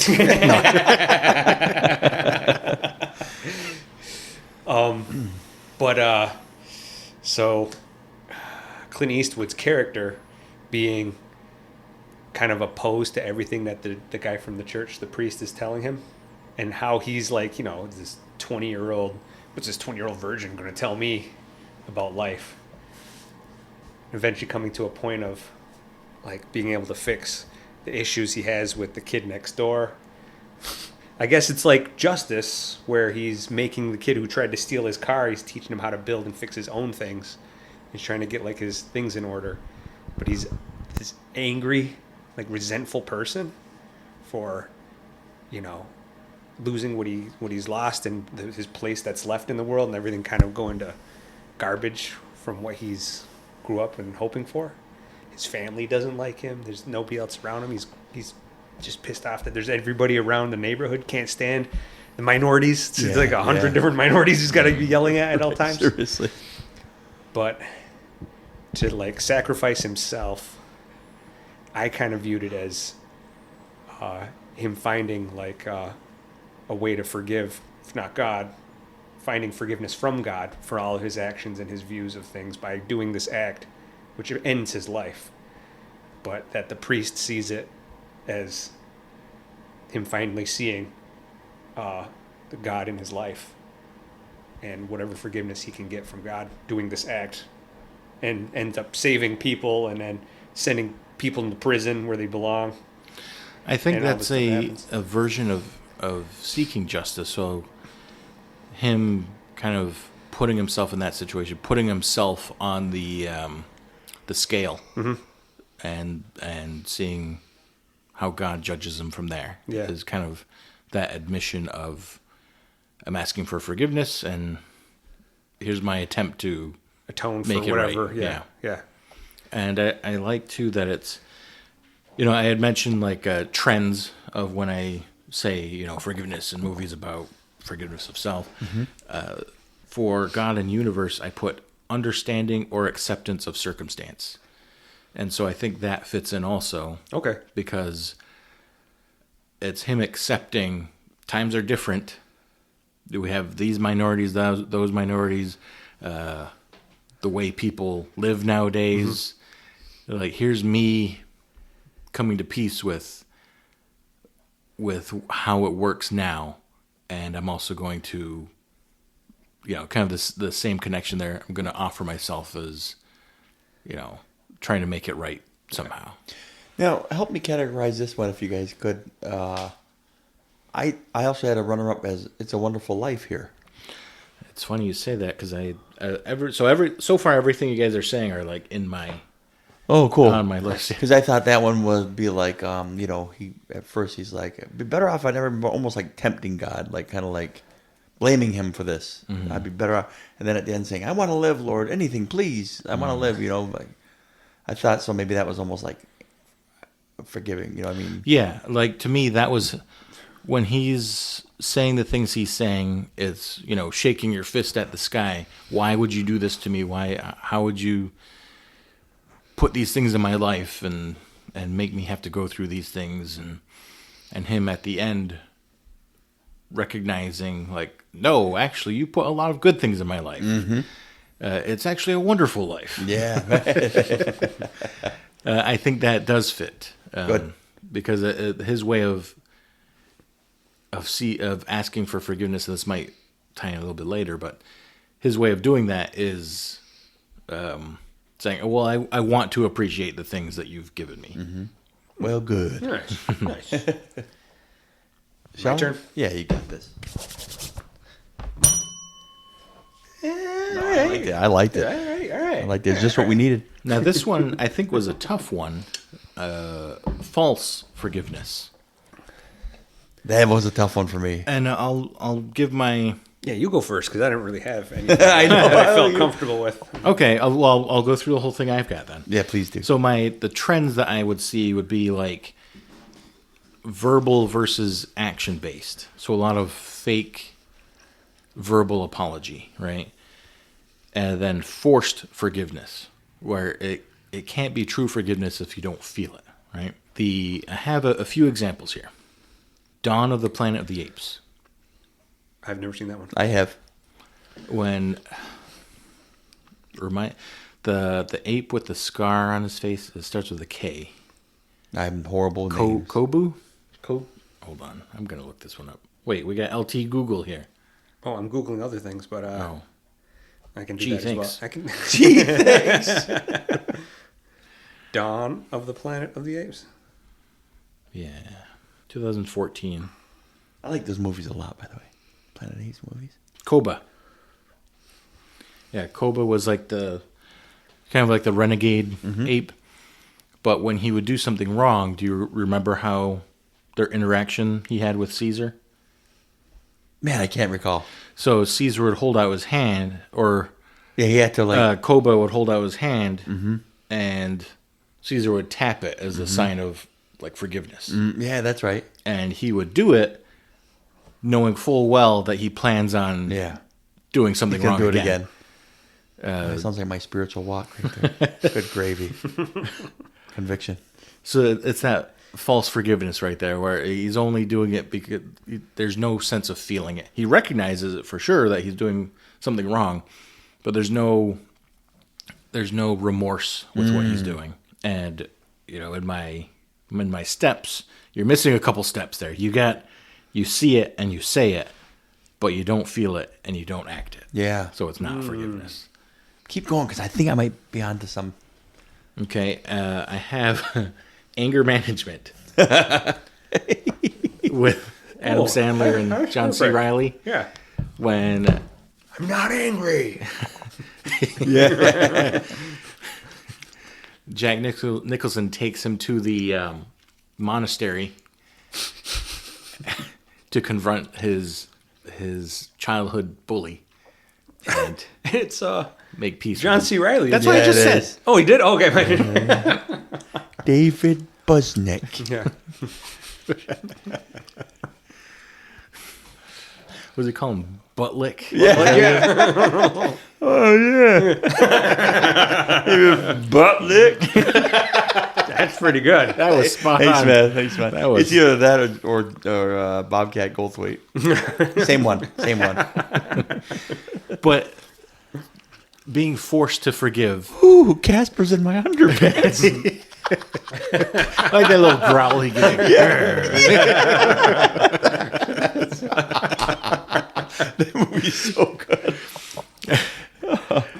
But when Adam Sandler's character is forced to forgive, it's empty, right? And immediately that forgiveness is tested when John C. Reilly says, "Oh, David, laughter is the life or spice of life," whatever he says, and of course you could tell already that sense of forgiveness wasn't really true, because what did he do? He punches him, right? No, he gets in a fight with him.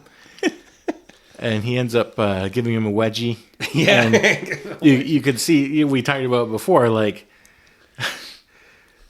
gives him a wedgie in return, and, like, they're kind of even. And then I think John C. Reilly's character even says, like, now we're even, but, like... Man, you guys all got me. Seriously. I'm not going to do it. I don't think I have one. But that whole scene, like, you say it, but you didn't act it, you didn't feel it. And again, you saw it, though. You saw where the wrongdoing was. And so that was my comedic. my comedic false forgiveness. The other, another one I had, we talked about already, but is a different character, is the Lion King with Scar. It was Simba telling him, admit that you killed Mufasa and you're to leave and never return and all that. Mm. And he says it and immediately does the opposite, right? Right. And then he kicks the embers at Simba and everything and get the big fight. But again, you said it, you recognize it, didn't feel it, and didn't act it. When you don't act on those two steps, it becomes like borderline villainous for people to actively do the opposite of the forgiveness that they're supposedly seeking. Yeah. So I got one. Okay. I think Tin Man can dive into it. Liar, liar. Liar, liar. Yeah, sure. Which scene? Well, I know you're trying to cue me up here. I'm trying. my tea keeps falling over. Yeah. Well. So, anyways, I'm pretty sure there's a scene. Oh, he's trying to tell his son why he missed his party or something like that? I think, he's like, because I'm a bad dad. Or something like that, yeah. And he's like, oh, I'm a bad dad. I'm a bad dad.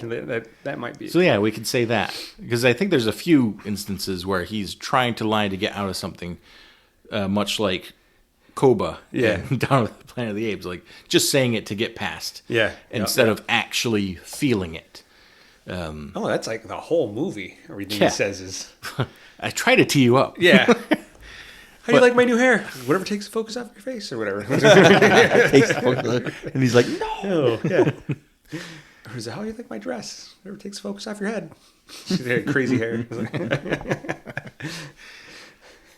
I thought that was pretty... It's too many. You threw too many at me all at once. Oh, yeah. A lot of false. And it wasn't until he was honest with himself that he could begin that path of actually seeking forgiveness. Okay, Max, did you say you... I thought I did. I don't. I thought for a minute, is that movie? Is it Babylon? Was there a Babylon 5? Is that a movie? TV show. That was a TV show. And because there was two that I thought... The one that I was thinking of was... It was The West Wing. It's one of my favorite series. It's not a movie, right? But that's what I was thinking of. That's what I'm like, keep going because I'm getting... There's chief of staff was forced an apology, and it was what's his name, Bradley Whitford, right? So he plays sarcasm so well, just perfectly, and the president told him, "You will apologize for this," and the whole White House staff was like, well, "He's not wrong." He's like, "Doesn't matter," and it was. I just remember it being so. And like the country knew it was disingenuous, you know what I mean? But he asked the nation to forgive him, and the nation did not because they knew it was disingenuous, you know what I mean? So, but again, it's not a movie, but I remember feeling that watching it. But, oh, nice! That's a good one. Yeah, that's really a great series, though, man. So good. I've never seen it. Your turn. Okay.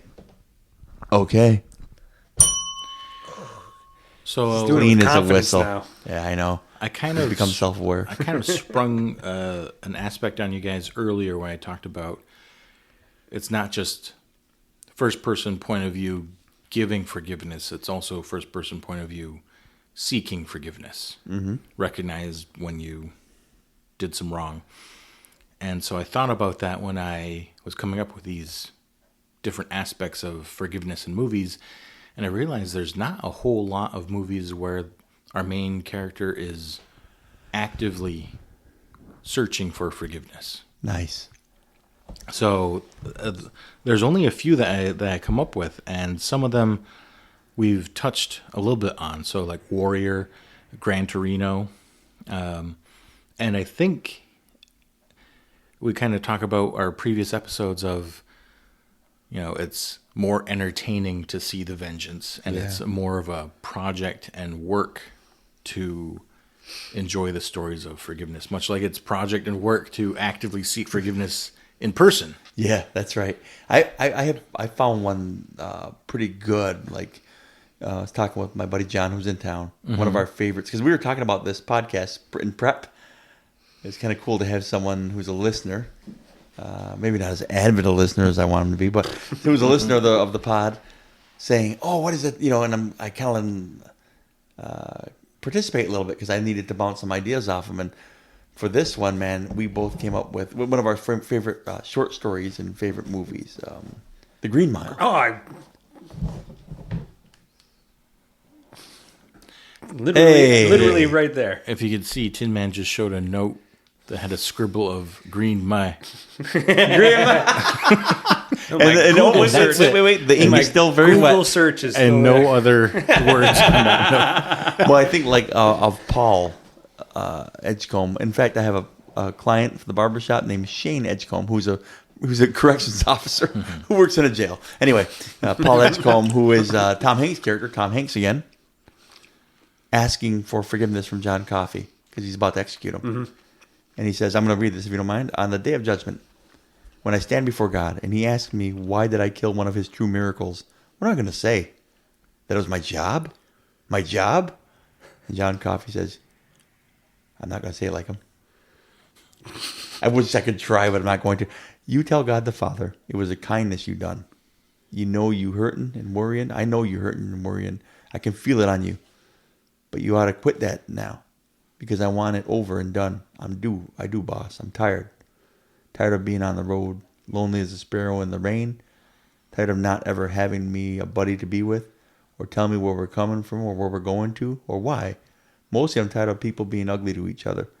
I'm tired of all the pain I feel and hear in the world every day. There's too much of it. It's like pieces of glass in my head all the time. Can you understand? And Paul says, yes, John, I think I can. So it's like there he is blatantly asking for him to forgive him. I'm about to kill you. I can't do this. Yeah. Pretty much bottom lining it, saying, what am I supposed to tell my maker? And he tells him the perfect forgiveness. You tell him that you did a kindness to me. Tell him you made the voices stop. You tell him that I ought to thank you, pretty much. And he goes, can you understand that? And he even like confirms that. He's like, I'm forgiving you here. I'm letting you off the hook here. And then actually confirms, you get it? And he actually says, yeah, I do get it. You know, when you said there's rare, I don't know if he's the main character. He's certainly one of the featured characters, Edgecombe, Tom Hanks' character. And he gets it from maybe the main character saying, I'm telling you it's okay and I'm asking you to do this. You're doing me a kindness here. You're forgiven. Roll on to. You know what I mean? Yeah, yeah. I thought that was cool, man. Is that the same reason why you had that? I just thought he blatantly says, yes, you are doing your job. And in this instance, you're doing a great kindness to me. I don't have anybody. This has been a work that I'm bearing. It's almost like Christ-like. Father, forgive them. They don't know what they do. Mm-hmm. This has to happen. Speaking about how tough it is to seek forgiveness and give forgiveness, I feel like no one wants to admit when they're wrong, let alone put oneself at the mercy of someone you've wronged. And one example from an unexpected place, and we've spent the past few episodes bashing this character, but he did do something I cannot bash him for, and that's Javert. Oh. When he wrongfully accuses. When he actually correctly but he comes up to him and he like bows to him and he said, I made a false report. I'm pretty much at your mercy here. Like, turn me in. I have wronged you. And then we see both seeking forgiveness and giving forgiveness. And so Javert, his entire career, his entire life is in Valjean's hands at this point. And that is a pretty high moral ground to be on when you can give yourself up like that because you know that it's wrong, that what you did to this character or to this person.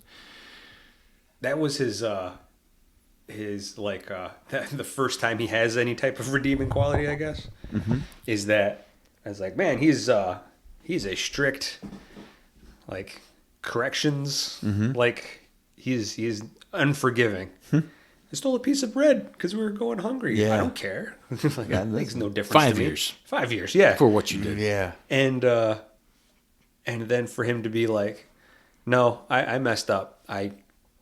You do what you need to do with me. Like, so he holds to his own moral code, Which is like a pretty Rorschach, high moral code to a have. Rorschach character where he's like, well, I deserve whatever you decide to give me because this is what happened. I live by this sword. I will die by it. Like, this is the rule I live by. I'm like, oh. Well, because I feel like another way of saying it is that, well, he could have had the same viewpoint of what he did that Valjean tells him, because Valjean tells him, you're just doing your job, stand up, there's nothing to forgive, like, move on, continue to be a good soldier or man of law, whatever. So he could have had that viewpoint, but instead he asked for he even asked for forgiveness. He just said, I have wronged you, like, I'm at your mercy at this point, like, do what you will, turn me in, you should. So I feel like it wasn't even like live by the sword, die by the sword, because he's still technically just doing his job. I say it not meaning the sword being like its own vengeance thing, but he lives by this code and he's willing to die by this code. He held to it, he didn't lie or smudge it or act like it didn't happen. He turned himself in right away, which puts him at a changes his dynamic where you understand him further now. Well, the way is because he came up to Valjean and said, I've wronged you, when he could have went to his commanding officer and said, I made a false report. So I think that's the difference there, too. Oh, okay. So it'd be like, just for instance, like if you accidentally, I arrested this person, it was actually the other person I saw. So instead of going to your my your senior boss officer, and saying, then like, I arrested the wrong person. Yeah. Like, you'd go to the other person and say, I'm sorry or whatever. And so I think that's a key difference, too. And that's why I can't bash that character for that moment, because he recognized what he was doing. He saw it. He felt it. Like, he bowed to him. And he offered himself up on a plate. He said it. And then he acted in that instant, like the willingness to give up his career, basically, which is the only thing we know about this guy, right? Because he wronged that character, that he felt he wronged that character. So I thought that was actually really cool, pretty cool to me. And there's another movie that I haven't seen, but I know has a lot to do with forgiveness or lack thereof, Atonement. I haven't seen it either. I did see it in theaters. I remember because it was Meet the Spartans. Yeah, Oh, me and the missus yeah. went to a movie. We because back then you used to just go to movies, and we went there, and I was like, I don't want to see that. I'll see this, and so we went and saw different movies. And I watched Meet the Spartans for like 5 minutes, and I'm like, I'm going to go see whatever you're watching. And I went over to the other movie theater and watched what she was watching. So I intend to watch that one. I know it has a lot to do with our conversation today. So I do want to watch it with this lens and experience that. Do you know what it's about? For the most part. Okay, all right. Yeah, my turn. Oh, there it is. That was my best one so far. That was your best effort. All right. I want to hear your guys' favorite movies and or scenes about forgiveness. It doesn't have to be, it can be a moment within a movie. It doesn't have to be like the whole movie. I've got two. You go first because I already listed everything I got. Let's see, two. Okay. So first, I'm saving my best for last. So my first one is Schindler's List. Now again, the particular scene is, again, I hate to glorify the Nazi right here, but when Schindler and his wife, it's after midnight, now they're free, and like he says, at the stroke of midnight, you'll be free, and I will be hunted, And then he has this. Obviously he lived his life after he realized and saw them as people. And his whole business became, he put every cent he had, just about, into getting as many Jews into the ark. You know what I mean? Pretty much getting them on the list. Great cost to himself. Pretty much all of the reasons why he had become a profiteer to get rich. He pretty much put all that money back into getting out as many Jews as he could. And then they're at the car, and they made him the ring. And they talked about how he's done good. And Itzhak Stern, his bookkeeper, Ben Kingsley is the mouthpiece of these people.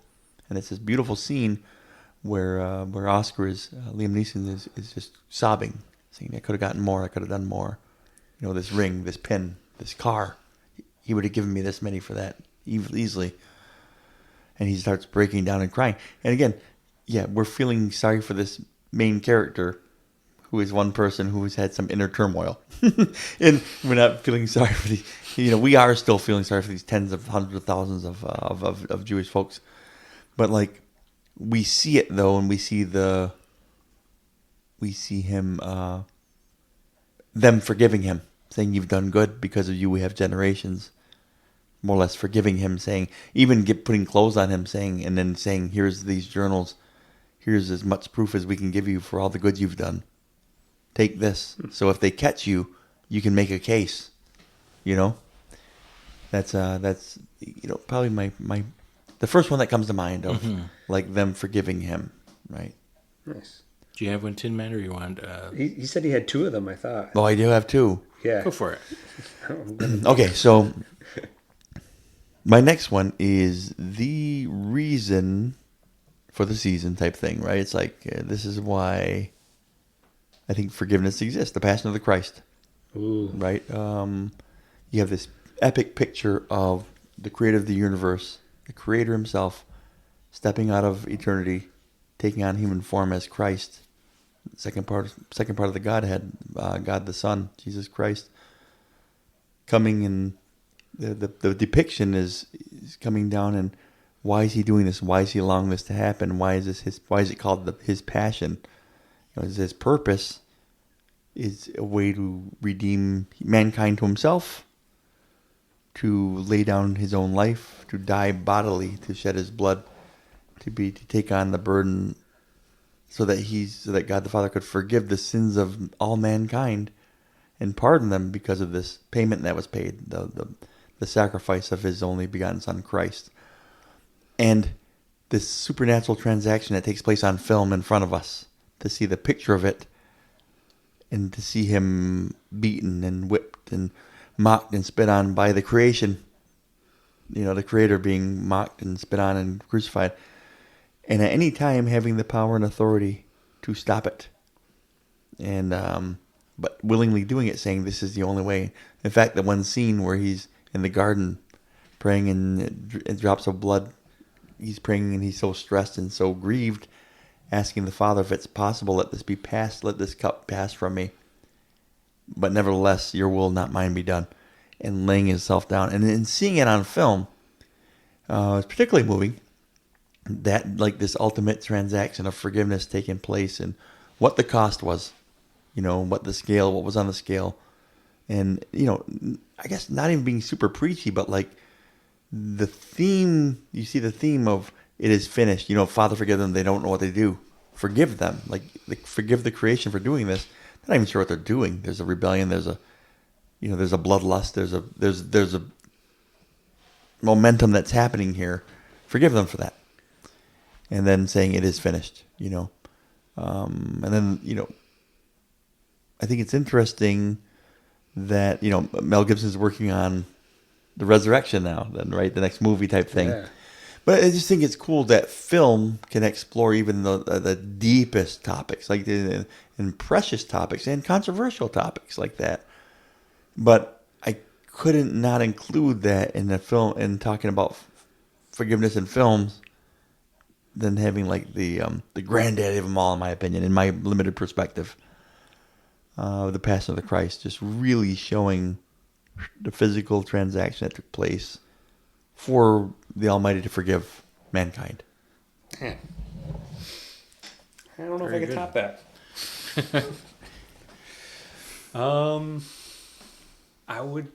So the only one I was trying to hunt down while I was listening is The Sixth Sense. After Haley Joel Osment tells his mother what he can see, because he never tells her, and she's asking him, I love you so much, and I can't figure out what's wrong with you, through the whole movie. And then near the end, he tells her, I can see dead people. Spoiler alert, sorry. But and then tells his mom, your mom, stuff about her mom, about his grandma, and some truth about her, about the situation, and stuff that she was holding resentment against her mother after she died. He told her some truths where she could accept maybe some forgiveness towards her mother, and then kind of using that as an acceptance of her son as well. That's good. And so I thought that was a good moment for that movie as well. Like a little moment right there. Well, I 'Cause the totally rest of the forgot movie's about that moment. I hadn't remembered that for 20 years, 25 That's years. some conflict that starts off early, then you kind of go through his understanding of it, but then forget that, his mother's being tortured through this whole thing because she don't know what's going on with her son that she can't help. Then finally kind of gets a glimpse into what his ability is, and is able to I don't know if she's the resentment she was holding towards her mother kind of clears that up, so she can accept her and then accept him now with knowing that he is different, but that it's going to be okay. Nice. I also have two. Oh. Send it. The first one I have is The Phantom of the Opera, to stay on our musical theme. Oh my goodness, we are a musical. We are a bunch of musical. Who said we're not musical people? we are as musical as they come? Have you guys seen it or no? I have. I've seen it live, but I don't.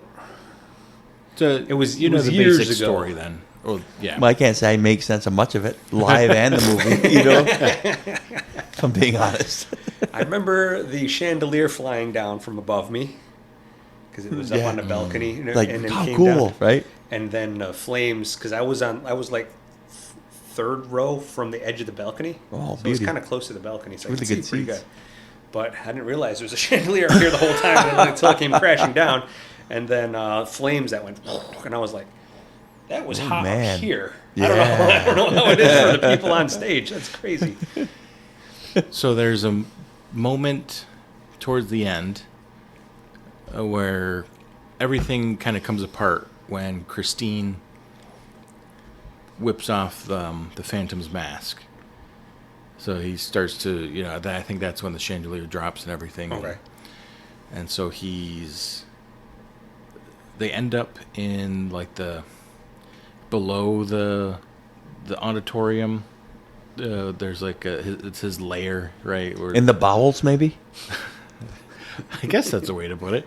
But there's like a waterway in there, and it's his lair where he spends his time, and he kind of has them an ultimatum point, like, I'm gonna kill your boyfriend unless you pick me, basically. And instead of reacting in hate in the same way that the Phantom is, she instead, and she does it in song, right? But how does she say it? Pitiful creature of darkness. Oh, I think so. What kind of life have you known? So she's basically trying to see things from his point of view, in a sense of understanding. Like, why would you be acting like this? And she realizes no one has ever been kind to you. All hatred and fear is all you've ever known. And she pretty much, I mean, for lack of a better term here, just is able to forgive him for everything that he's put her through, the pretenses, the hostile situations, the situation they're in at that moment where he's holding her boyfriend hostage. She's able to look past it and see that it his fault that he is so tormented and acting because of that. And that bit of grace right there is what was needed for the Phantom to recognize that there is more to his situation than hatred and death and whatever. Oh, yeah. And he lets them go, and he gives them the boat. He gets in the boat and he leaves, kind of recognizing, like, you know, I've done you guys wrong, I'm going to leave you alone, type of thing. So that was one of my favorite moments, because he was such a tormented soul, and he finally experienced some form of love from someone else, and it made such a huge difference in that story. Nice. And the second one I have is a bit of an overlap. I had to bite my tongue through it. Oh, Warrior. really? So you should play poker, dude, because he'll have stuff that's right there, and he'll just be like smiling. And So there's a couple strands of forgiveness throughout the movie. Patty, which is the father, he's seeking forgiveness from at least Tommy throughout the movie. And he's trying to demonstrate how he's changed. And he's trying to help Tommy in any way he can, so he helps to train him, right? And then you have two sides here. And this was probably a pretty fitting movie if we didn't already go with like musical, because I think you have vengeance versus forgiveness here. Oh, yeah. You have love versus hate, because you have Tommy, who's motivated by hate and this hip fire vengeance that he has, and it's reflected in his fighting style, because he's all, you know, one punch knockouts and just unadulterated power in his hands that's fueled by hatred, right? And then you have Brendan, the brother, who does jiu-jitsu, which requires a lot more finesse and a lot more understanding of how things work, i.e. forgiveness. And during this story, you have Brendan's character who has forgiven their father for everything that he's done. So he's already exercised that, and Tommy isn't even close to that. So you have two separate sides here. You know, we talked about the Venn diagram, right? And the reason you had... so things happened in the story, I think, that galvanized these ideas. Brendan's character stayed, and I think it was because he met his future wife. Mm-hmm. Does that sound... Yep, that's right? exactly right. Yep. So reasons of, like, literally, he loved this woman and he wasn't going to leave because of that, which led him on a path to eventually forgiving his father for everything that he put them through. And on the other hand, on the other side, you have Tommy, who left out of hatred for his father and everything that he put him through.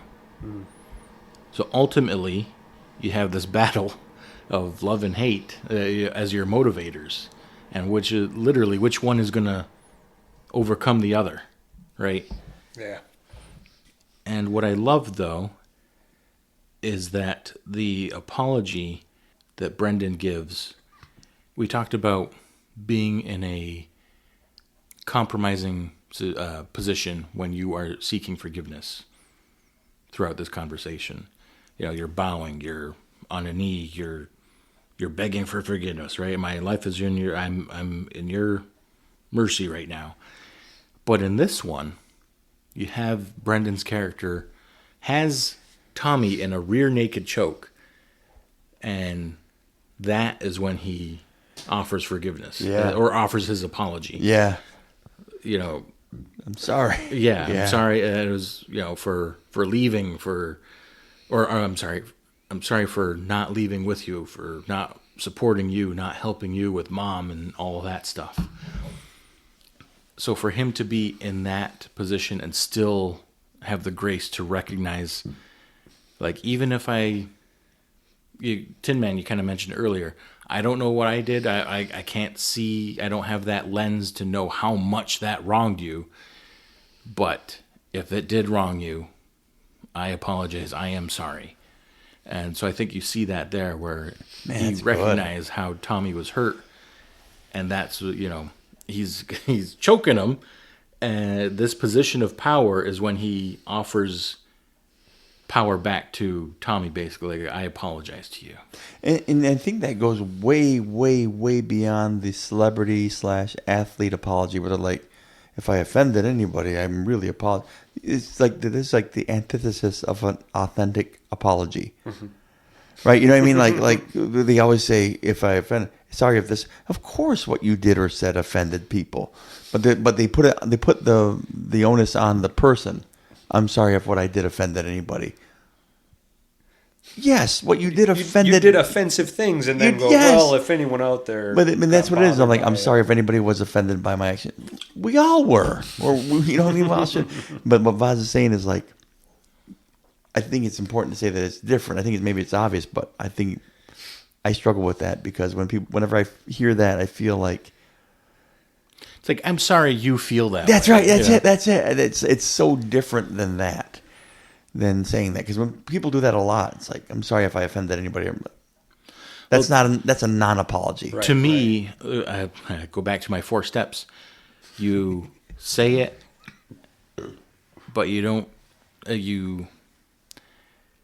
I think that's the only step you make because you don't actually see it. If you're saying if I offended, right? If you saw it, you'd know why it offended someone. Mm-hmm. You would rather say, I'm sorry that I left, or.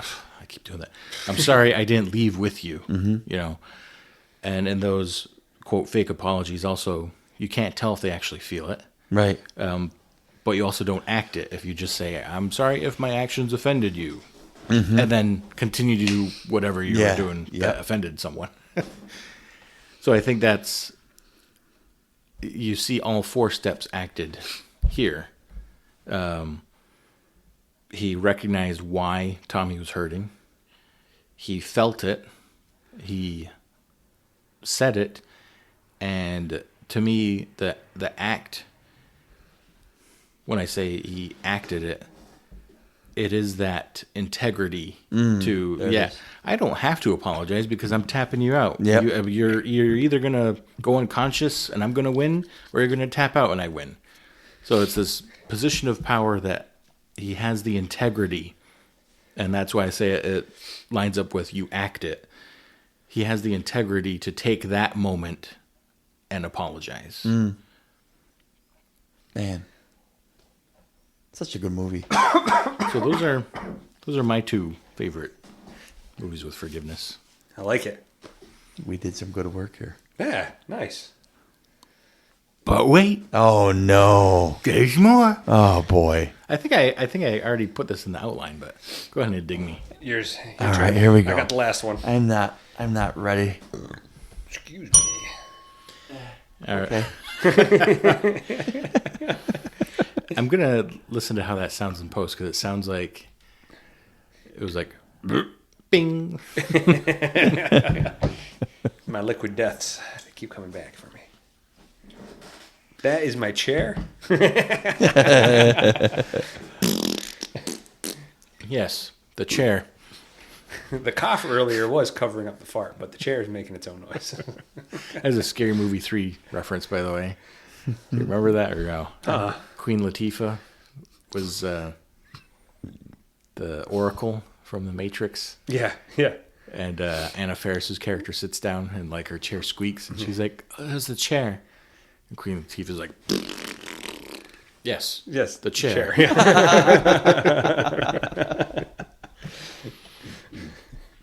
Do you guys get a stronger response to justice or vengeance exacted, or do you get a stronger response to forgiveness given?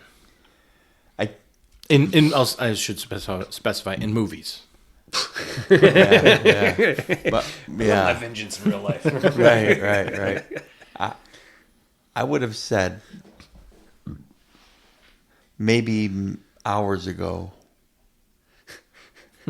that vengeance, a stronger response, vengeance in film, because we all know that I'm pretty simple. I want the payoff. But in discussing this with John and talking about movies and talking about specific scenes, the John Coffey one, the I thought you meant John, the guy you were taking to the airport.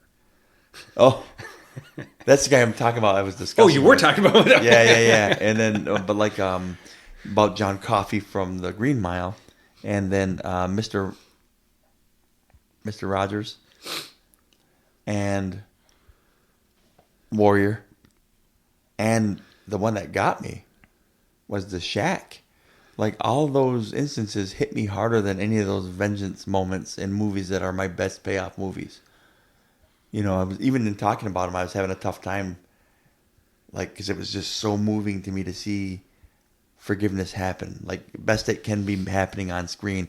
And then ultimately, The Passion of the Christ, that movie, it's visceral, right? Just at a very heart level, soul level, just like beats me up in a wonderful way to see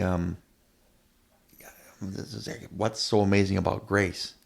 Like, to see it, boom, it's like, whoa, it moves me way more than vengeance. I feel like, I agree. But I feel like vengeance is the same thing. You're just going with the flow. It's like the candy bar when I'm hungry. Or is it the steak and potatoes when you're hungry? Which more, more nurturing, more satisfying. Candy bar might feel good right now. That's going with the flow. That's the vengeance. Passively watching. It's, that's cool. Got him back. But then if it's going to take you on an emotional journey where forgiveness has to play a part in this story that you're invested in, it's going to punch that much harder. Oh, my. So I kind of feel like that's your... I must ring the bell again. Not to change the topic. Not to change the topic. Same reason why I hung the horn on the throughway. It was an emphasis bell. It may need to be like a ding ding, like as the like a little. We barely are getting them once. All right, I know, right? Hold on. Hear your ding ding. Oh my gosh! No, do it one finger, go like that. Hey, that's like a little. That's like a polite beep behind someone. Like, hey, it's been green for 3 seconds. Yeah, I'm not mad at you, but go. Before I get mad at you. I cannot hit my horn fast enough for it to sound polite. Oh, really? My horn is like, it's electric or something. Yeah, it goes beep, and it does not give me a beep, beep. I can't do that. Maybe you just don't have it in you. Maybe I haven't let go of something in order to...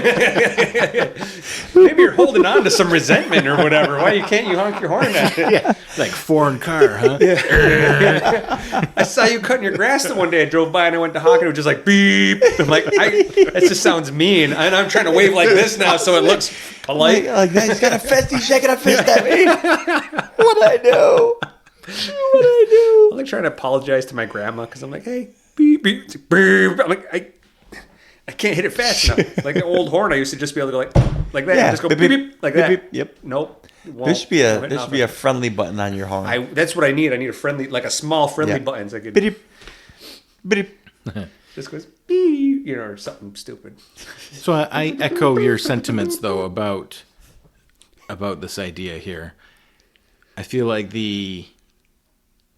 it's work to get that invested in a movie for it to hit you the way it does. Right. And I think that echoes the work that it takes to seek forgiveness and give forgiveness. Like we said before, it's easy to react out of vengeance, react out of, well, that's just my nature. If I get hit, I'm getting ready to hit back.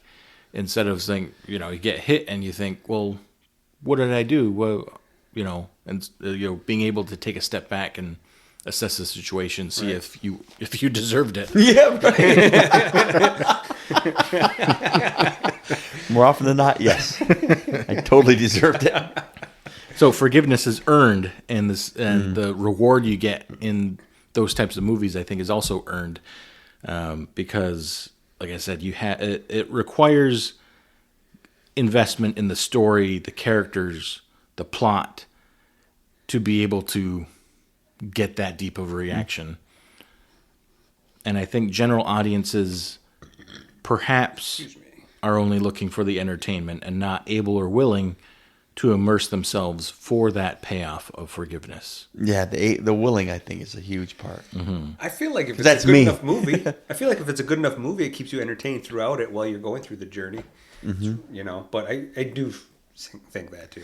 That's it. That's like doing the choo-choo to get you eat your peas. Yeah. It's the And plane. we talked about peas in the last episode. Did we really? Yeah, we have a knack for continuing our plane coming in. Yeah. our metaphors. I'm looking at it. I'm gonna take a video of that and put that on the internet. James feeding me peas. Whoever that is. Tin Man feeding me peas. Clark Kent.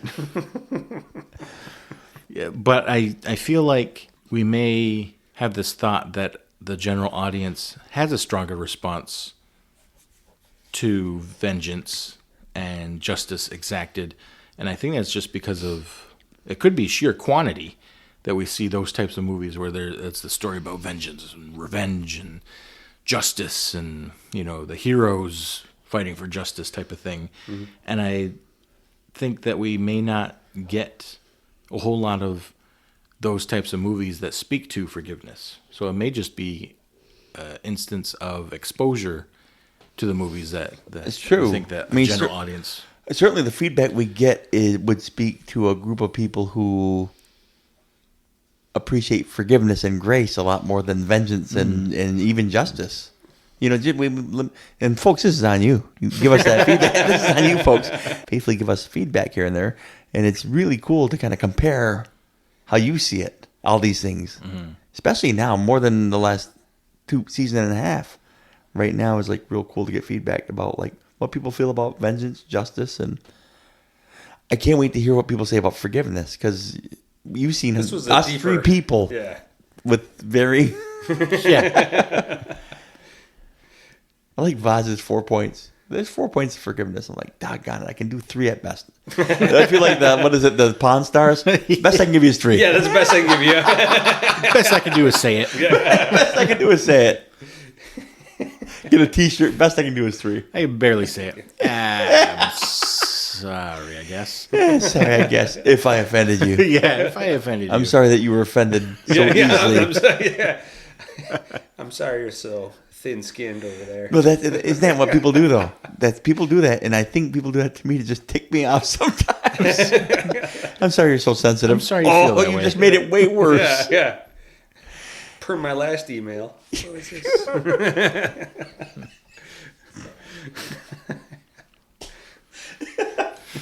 So the movie. That's a work thing now. I'm in the email. My last email. I'm in the email battles now. This is not my realm. Not when you type like this. I can type regular, but it's just like, F off. Come talk to my face. Like this. Yes, you get that email. Like, no. I don't play polite. Right. I could picture you like in the office, like, oi, like throw a paper at her. Like, Mm-hmm. You want to work midnights? It's straight midnights now. 2 words: forced overtime. Forced overtime, yeah. And you've been voluntold. You better come in 2 hours early every shift now. Motherfucker. Look at that. Toodaloo. I feel like I still have to bleep that because it'll be close. Motherfucker. No. Yeah. That's fine. It sounds like a chicken talking. Yeah. Maybe you replace it with Boss's face right now. Just filled with disgust.